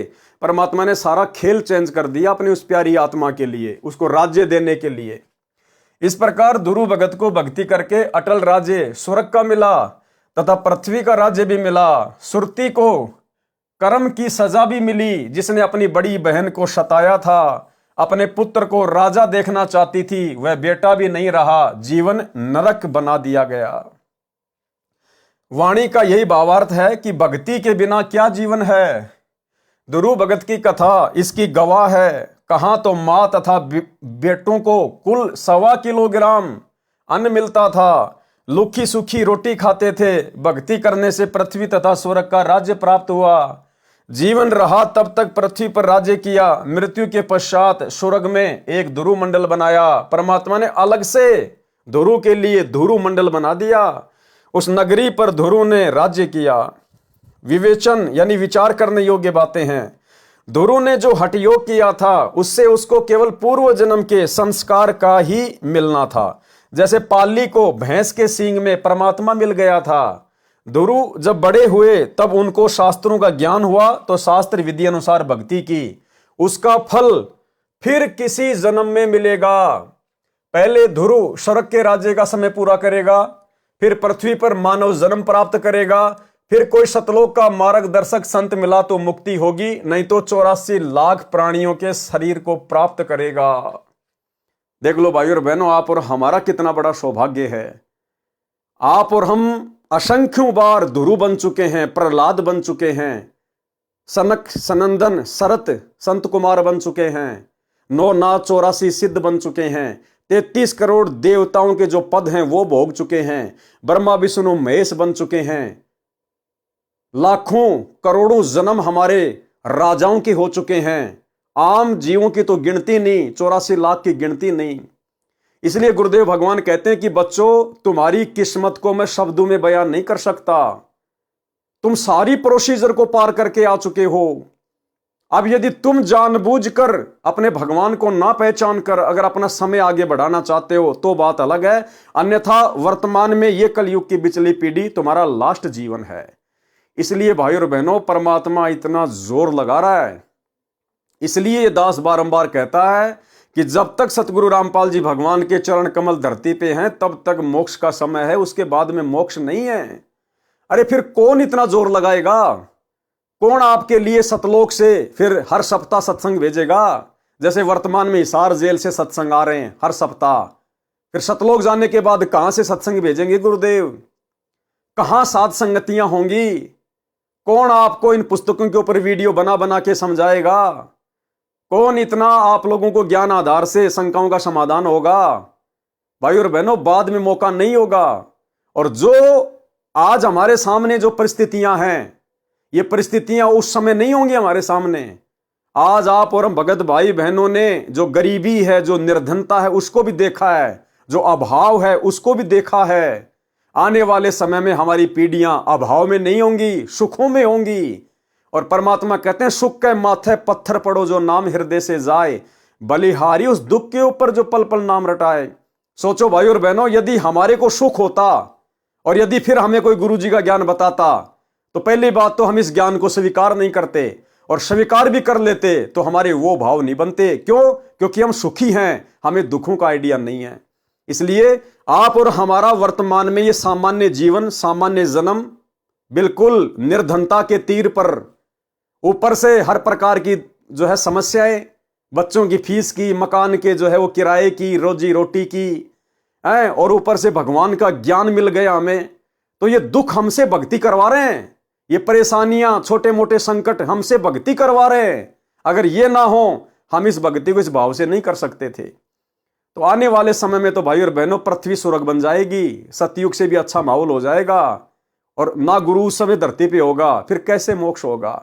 इसलिए भाई और बहनों, ये पूरा जोर वर्तमान में सतगुरु स्वयं भी लगा रहा है, और आप और हमारे जैसे सत्सेवकों के माध्यम से भी परमात्मा फुल टू फुल प्रयास करवा रहा है कि किसी प्रकार से जीव अपने गुरु की परमात्मा रूप में पहचान कर ले और इस काल के जाल से बच जाए, मर्यादाओं में रह के भक्ति कर ले, अन्यथा ये मौका फिर नहीं मिलेगा। वाणी नंबर 104 का सरलार्थ। काशी नगर के विषय में ब्राह्मणों ने दंत कथा बताई थी कि भगवान शिव ने काशी की भूमि को वरदान दे रखा था कि जो यहां मरेगा वह स्वर्ग में जाएगा। जब देखा कि काशी में बूढ़ों की भीड़ लग गई तो नया षड्यंत्र रचा। गंगा दरिया के किनारे एक करोत स्थापित किया जो लकड़ी काटने के काम आता है, तथा भ्रम फैलाया कि जो शीघ्र स्वर्ग जाना चाहता है वह करोत से गर्दन कटाए और तुरंत स्वर्ग चला जाए। संत गरीबदास जी ने कहा कि यह सब झूठ है। सत्य साधना से जीव का मोक्ष होता है, किसी स्थान विशेष से नहीं हो सकता। करोत लेने से कोई लाभ नहीं होगा। काशी में करोत की स्थापना की कथा। शास्त्र विधि त्याग कर मनमाना आचरण करने, यानी शास्त्रों में लिखी भक्ति विधि अनुसार साधना न करने से, गीता अध्याय 16 श्लोक 23 में लिखा है कि उस साधक को न तो सुख की प्राप्ति होती है, न भक्ति की शक्ति यानी सिद्धि प्राप्त होती है, न उसकी गति यानी मुक्ति होती है, अर्थात व्यर्थ प्रयत्न। हिंदू धर्म के धर्म गुरु जो साधना साधक समाज को बताते हैं वह शास्त्र प्रमाणित नहीं है, जिस कारण से साधकों को परमात्मा की ओर से कोई लाभ नहीं मिला जो भक्ति से अपेक्षित किया। फिर धर्म गुरुओं ने एक योजना बनाई कि भगवान शिव का आदेश हुआ है कि जो काशी में प्राण त्यागेगा उसके लिए स्वर्ग का द्वार खुल जाएगा, वह बिना रोक टोक के स्वर्ग चला जाएगा। जो मगर नगर गोरखपुर के पास उत्तर प्रदेश में वर्तमान में जिला संत कबीर नगर उत्तर प्रदेश में है, उसमें मरेगा वह नरक जाएगा या गधे का शरीर प्राप्त करेगा।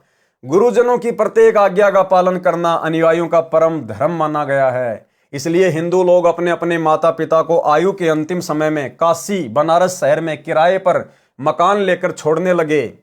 ये क्रिया धनी लोग अधिक करते थे। धर्म गुरुओं ने देखा कि जो यजमान काशी में रहने लगे हैं उनको अन्य गुरुजन भ्रमित करके अनुयायी बनाने लगे हैं। काशी, गया, हरिद्वार आदि आदि धार्मिक स्थलों पर धर्म गुरुओं यानी ब्राह्मणों ने अपना अपना क्षेत्र बांट रखा है। यदि कोई गुरु अन्य गुरु के क्षेत्र वाले यजमान का क्रियाक्रम कर देता है तो वे झगड़ा कर देते हैं, मारपीट तक की नौबत आ जाती है। वे कहते हैं कि हमारी तो यही खेती है, हमारा निर्वाह इसी पर निर्भर है, हमारी सीमा है। इसी कारण से काशी के शास्त्र विरुद्ध साधना कराने वाले ब्राह्मणों ने अपने यजमानों से कहा कि आप अपने माता पिता को हमारे घर रखो, जो खर्च आपका मकान के किराए में तथा खाने पीने में होता है वह हमें दक्षिणा रूप में देते रहना। हम इनकी देखरेख करेंगे, इनको कथा भी सुनाया करेंगे। उनके परिवार वालों को यह सुझाव अति उत्तम लगा और ब्राह्मणों के घर अपने वृद्ध माता पिता को छोड़ने लगे और ब्राह्मणों को खर्चे से अधिक दक्षिणा देने लगे। इस प्रकार एक ब्राह्मण के घर प्रारंभ में 4 या 5 वृद्ध रहे। अच्छी व्यवस्था देखकर सबने अपने वृद्धों को काशी में गुरुओं के घर छोड़ दिया। गुरुओं ने लालच में आकर यह आफत अपने गले में डाल तो ली, परंतु संभालना कठिन हो गया। वहां तो 10-10 वृद्ध जमा हो गए। कोई वस्त्रों में पेशाब कर देता, कोई शौच आंगन में कर देता। यह समस्या काशी के सभी ब्राह्मणों को थी। तंग आकर एक षड्यंत्र रचा। गंगा दरिया के किनारे एकांत स्थान पर एक नया घाट बनाया, उस पर एक डॉट आकार की गुफा बनाई। उसके बीच के ऊपर वाले भाग में एक लकड़ी चीरने का आरा यानी करोत दूर से लंबे रस्सों से संचालित लगाया। उस करोत को पृथ्वी के अंदर अंडरग्राउंड रस्सों से लगभग 100 फुट दूर से मानव चलाते थे। ब्राह्मणों ने इस योजना के तहत नया समाचार अपने अनुयायियों को बताया कि परमात्मा का आदेश आया है। पवित्र गंगा दरिया के किनारे एक करोत परमात्मा का भेजा आता है। जो शीघ्र स्वर्ग जाना चाहता है वह करोत से मुक्ति ले सकता है। उसकी दक्षिणा भी बता दी। वृद्ध व्यक्ति अपनी जिंदगी से तंग आकर अपने पुत्रों से कह देते कि पुत्रों, एक दिन तो भगवान के घर जाना ही है, हमारा उद्धार शीघ्र करवा दो। इस प्रकार यह परंपरा जोर पकड़ गई। बच्चे बच्चे की जुबान पर यह परमात्मा का चमत्कार चढ़ गया। अपने अपने वृद्धों को उस करोत से कटाकर मुक्ति मान ली। यह धारणा बहुत दृढ़ हो गई। कभी कभी उस करोत का रस्सा अड़ जाता तो उस मरने वाले से कह दिया जाता था कि तेरे लिए प्रभु का आदेश नहीं आया है। 1 सप्ताह बाद फिर से किस्मत आजमाना। इस तरह की घटनाओं से जनता को और अधिक विश्वास होता चला गया। जिसके नंबर पर करोत नहीं आता था वह दुखी होता था, अपनी किस्मत को कोसता था, मेरा पाप कितना अधिक है, मुझे परमात्मा कब स्वीकार करेगा। वे पाखंडी उसकी हिम्मत बढ़ाते हुए कहते थे कि चिंता न कर, 1-2 दिन में तेरा 2 बार नंबर लगा देंगे। तब तक रस्सा ठीक कर लेते थे और हत्या का काम जारी रखते थे। इसको काशी में करोत लेना कहते थे और गारंटीड जिम्मेदारी व विश्वास के साथ मुक्ति होना मानते थे। स्वर्ग प्राप्ति का सरल तथा जिम्मेदारी के साथ होना माना जाता था, जबकि यह अत्यंत निंदनीय आपराधिक कार्य था। भाई और बहनों, वर्तमान में वही काशी वाली जो करोत है वो वर्तमान में सतलोक आश्रम मैनेजमेंट हरियाणा ने शुरू कर रखी है। इन्होंने काल प्रेरणा से मनमाना काम तो शुरू जो है वो किया ही हुआ है। सारे काम इन्होंने मनमाने किए। वर्तमान में जगह जगह जो सतलोक आश्रम खोल रखे हैं अपने धार्मिक धंधे के लिए, ये भी इनका मनमाना आचरण है। ऊपर से राजनीति करना, स्टेडियम बनाना, हॉस्पिटल बनाना, गुंडों की सीबीआई जांच के समर्थन में जाना, उनके समर्थन में पैसे देना, जाट आरक्षण में जाना, चंदे के रूप में पैसे देना, जाट धर्मशाला बनवाना, दुनिया भर के पाखंड। और जब इन पाखंडों में कोई भगत बेचारे आते हैं जाते हैं इनके कहने पर कि गुरुजी का आदेश है, और यदि कोई एक्सीडेंट में मारा जाता है तो एक पीला पर्चा निकाल दिया जाता है कि वो सतलोक चला गया, उसकी मुक्ति हो गई है, वो सतलोक चला गया। और अन्य नादान भगत समाज भी उन पीले पर्चों पर यकीन कर लेते हैं। अरे ऐसी दुर्गति से मौत जिसकी हो वो सतलोक तो क्या, उसको तो नरक में भी ठिकाना नहीं है। ऐसे सच्चे सतगुरु की शरण में आकर और आंखें बंद करके चल रहे हो, गुरु तुम्हारा जेल में बैठा है और गुरु को जेल में बैठाने के पीछे उन्हीं नादान ज्ञानहीन लोगों का हाथ है जिन्हें आप अपने कोऑर्डिनेटर कहते हैं, गुरुदेव के बेटा बेटी भाई बंधु रिश्तेदार कहते हैं। बरवाला कांड में इन्हीं लोगों की मनमानी हरकतों के कारण, प्रशासन से पंगा लेने के कारण, गुरुदेव को चंडीगढ़ कोर्ट की तारीख से रोकने के कारण ये सारा लफड़ा हुआ। भक्तों को कमांडो बना दिया, पुलिस वालों से लड़ने झगड़ने के लिए खड़ा कर दिया कि गुरुजी का आदेश है मर जाओ, लेकिन पुलिस को अंदर मत आने दो। और जब झगड़ा बढ़ा तो बाकी लोग भाग गए, जो मैन थे वो भगोड़े बन गए, बेचारे आम भगत पिटे, जेल में गए। और गुरुदेव भगवान पिछले 10 साल से जेल में बैठे हैं। और फिर भी ये नादान संगत उन्हीं काले एजेंटों के पीछे आंखें बंद करके चल रही है। तो ये जो घटिया जो कर्म है वर्तमान में, ये पीले पर्चों वाला सतलोक आश्रम मैनेजमेंट हरियाणा का, ये किसी काशी वाली जो है वो क्रोध से कम नहीं है। इसलिए वाणी नंबर 104 में कहा है कि शास्त्र अनुकूल भक्ति के बिना कुछ भी लाभ नहीं होगा। चाहे काशी में क्रोध से गर्दन भी कटवा लो। कुछ बुद्धिजीवी व्यक्ति विचार किया करते थे कि स्वर्ग प्राप्ति के लिए तो राजाओं ने राज्य त्यागा, जंगल में जाकर कठिन तपस्या की, शरीर के नष्ट होने की भी चिंता नहीं की। यदि स्वर्ग प्राप्त करना इतना सरल था तो ये विधि सतयुग से ही प्रचलित होती। ये तो सबसे सरल है। सारी आयु कुछ भी करो, वृद्ध अवस्था में काशी में निवास करो या क्रोध से शीघ्र मरो और स्वर्ग में मौज करो। ठीक इसी प्रकार आप चाहे मर्यादा तोड़ो, शराब पियो, मांस खाओ, कुछ भी करो, बस सतलोक आश्रमों में जाओ और आते जाते एक्सीडेंट में मर जाओ तो तुम्हारा मोक्ष, तुम तो सतलोक चले गए, तुम्हारे नाम का पीला पर्चा निकल जाएगा। तो इसी प्रकार लोगों ने सोचना शुरू किया उस समय कि अगर इसी प्रकार से अगर स्वर्ग में जाना है तो राजाओं ने राज क्यों त्यागे, लोगों ने जंगल में जाके तपस्या क्यों की। फिर ये प्रक्रिया तो सतयुग से चालू होनी थी। तो आज वर्तमान में जिस प्रकार से सतलोक आश्रमों में जाने वाले जो रास्ते में एक्सीडेंट में मारे जाते हैं और कह दिया जाता है पीला पर्चा निकाल के कि वो सतलोक गया, गुरुजी का आदेश है। अरे भैया, अगर इसी प्रकार से अगर सतलोक जाया जाता है तो संत रामपाल जी ने 1994 से 2014 तक किसी का भी पीला पर्चा नहीं निकाला कि मेरे से नाम लेने के बाद जो एक्सीडेंट में मर गया, जो बीमारी से मर गया, जो फांसी खा के मर गया, वो सब सतलोक गए। उन्होंने कभी कोई पीला पर्चा अपनी जिंदगी में नहीं निकाला इस प्रकार का।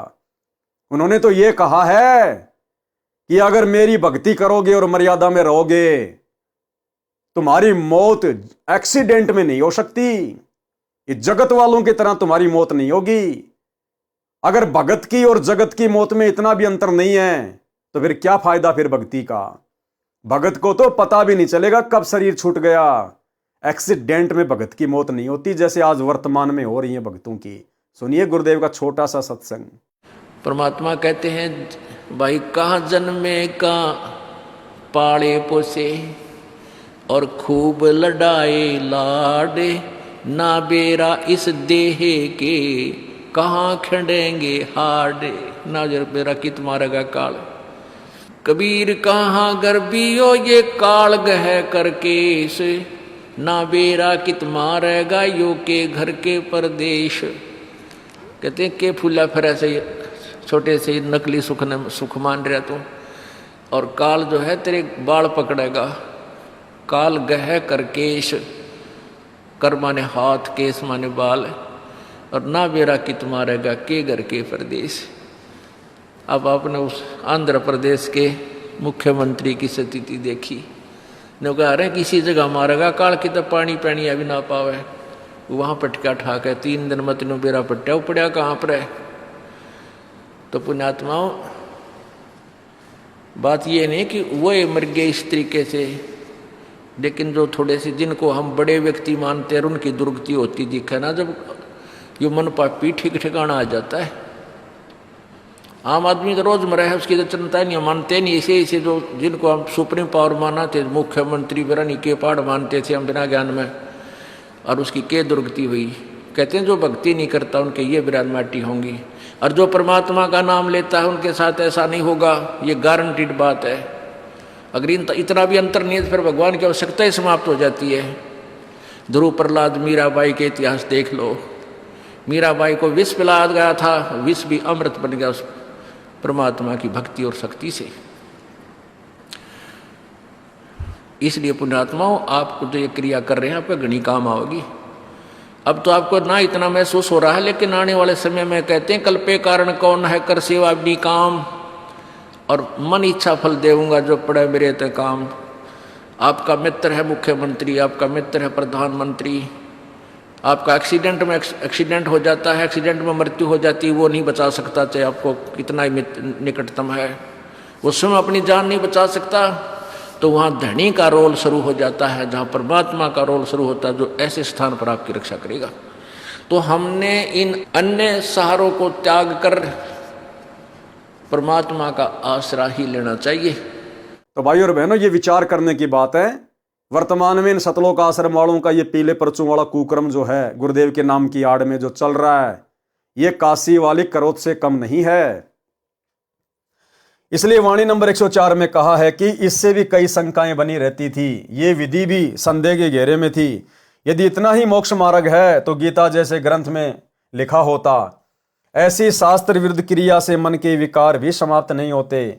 विकारी जीव का मोक्ष होना बताना संदेह स्पष्ट है। तो इसी प्रकार भाई और बहनों, सतलोक आश्रमों में आते जाते समय या इन आश्रमों में सेवा करते समय जब कोई मिट्टी के नीचे दब के मरता है, कोई ट्रैक्टर के नीचे दब के मरता है, कोई एक्सीडेंट में मरता है और ये कह देते कि वो सतलोक गया, तो भाई ये भी संदेह के घेरे में है। वाणी नंबर 105 का सरलार्थ, श्रीलंका का राजा रावण भी हट करके तप करता था। उसने अपना सिर धड़ से काटकर दोनों हाथों से नीचे से काटकर भगवान तमगुण शिव को 10 बार चढ़ाया था। फिर भगवान ने उसको 10 बार जीवित करके पूछा कि क्या चाहता है भगत। रावण ने सिद्धि, धन तथा लंका का राज्य मांगा, वह दे दिया। पूर्ण परमात्मा की सत्य भक्ति बिना ऐसे जीवन नष्ट हो जाता है। रावण ने सोने के मकान बना रखे थे, ऐसो आराम के सब साधन प्राप्त कर लिए थे, 33 करोड़ देवताओं को अपनी कैद में डाल रखा था, अहंकार से भरकर अत्याचार करता था। श्री रामचंद्र की पत्नी सीता का अपहरण किया। राम तथा रावण का युद्ध हुआ, रावण की युद्ध में मृत्यु हो गई। सब सोना कंचन यहीं छोड़कर चला गया। एक रति 1 ग्राम सोना भी साथ लेकर नहीं गया। इसलिए बताया है कि भक्ति के बिना कुछ लाभ नहीं होता। संसार से तत्व ज्ञान के अभाव से शास्त्र विरुद्ध भक्ति करके भी निराश जाता है, गलत साधनाओं में भटक रहा है। जैसे रावण ने शास्त्र विरुद्ध तमगुण शिव की भक्ति की और शीश भी चढ़ाया, परंतु मोक्ष नहीं मिला और खाली हाथ संसार से गया। रावण ने भगवान शंकर की साधना की, वो भी शास्त्र विरुद्ध आधे अधूरे भगवान की, और 10 बार रावण ने अपने हाथ से अपना शीश काटकर तलवार से शंकर जी के अपने इष्ट के चरणों में चढ़ा दिया, तो भी उसका मोक्ष नहीं और कुत्ते वाली मौत मरा और अंत में 84 लाख है। और यहां गुरुदेव भगवान क्या गारंटी दे रहे हैं कि तुमने कोई शीश नहीं काटना, कोई जंगल में नहीं जाना, कोई घर नहीं छोड़ना। और गुरुदेव कहते हैं करोड़ों शीश तूने दे दिए यमराजा की फेट। इस काल ने करोड़ों बार तेरे शीश लिए, कभी तेरे को मुर्गा बना के, कभी बकरा बना के, कभी तेरा मानव जन्म था लड़ाई झगड़े में, या तू कभी सैनिक था, दूसरे जो तेरे जो शत्रु सैनिक थे उन्होंने तेरा सिर काटा, गोली मारी। कहते तूने करोड़ों मानव जन्म इस प्रकार से बर्बाद कर दिए, अपने शीश इस काल को दे दिए। तो कहते करोड़ों शीश तूने दे दिए यमराजा की फेट, और एक शीश दे के देख ले सतगुरु अपने की भेंट। भेंट यानी प्यार से, प्रेम से, काटना नहीं। समर्पित हो जा गुरु जी के वचन पे कि जो मेरे गुरु जी कहेंगे वही करूंगा, उतना ही करूंगा, उनकी मर्यादा में रह के भक्ति करूंगा आजीवन, चाहे कितना ही संघर्ष क्यों ना हो। उसको कहते हैं अपना शीश अपने गुरु जी के चरणों में प्यार प्रेम से भेंट कर देना। तो गुरुदेव कहते हैं आप मुझे एक बार अपना शीश दे दो इसी जन्म में, और ये आधा जन्म तो तुमने भोग लिया, खूब मौज मस्ती कर ली, विकार कर लिए। अब थोड़ा बहुत जो तेरा जीवन बचा है, जो तेरे दुखी होने का समय आ रहा था और मैं तुझे मिल गया, कम से कम नालायक अब आगे का जीवन तो मेरे ऊपर समर्पित कर दे, फिर देखना मैं इसी जन्म में तेरा मोक्ष कर दूंगा, तेरा सदा सदा का झंझट समाप्त कर दूंगा। लेकिन भाई और बहनों, ये जीव इतना भी करने में सक्षम नहीं हो पाता है।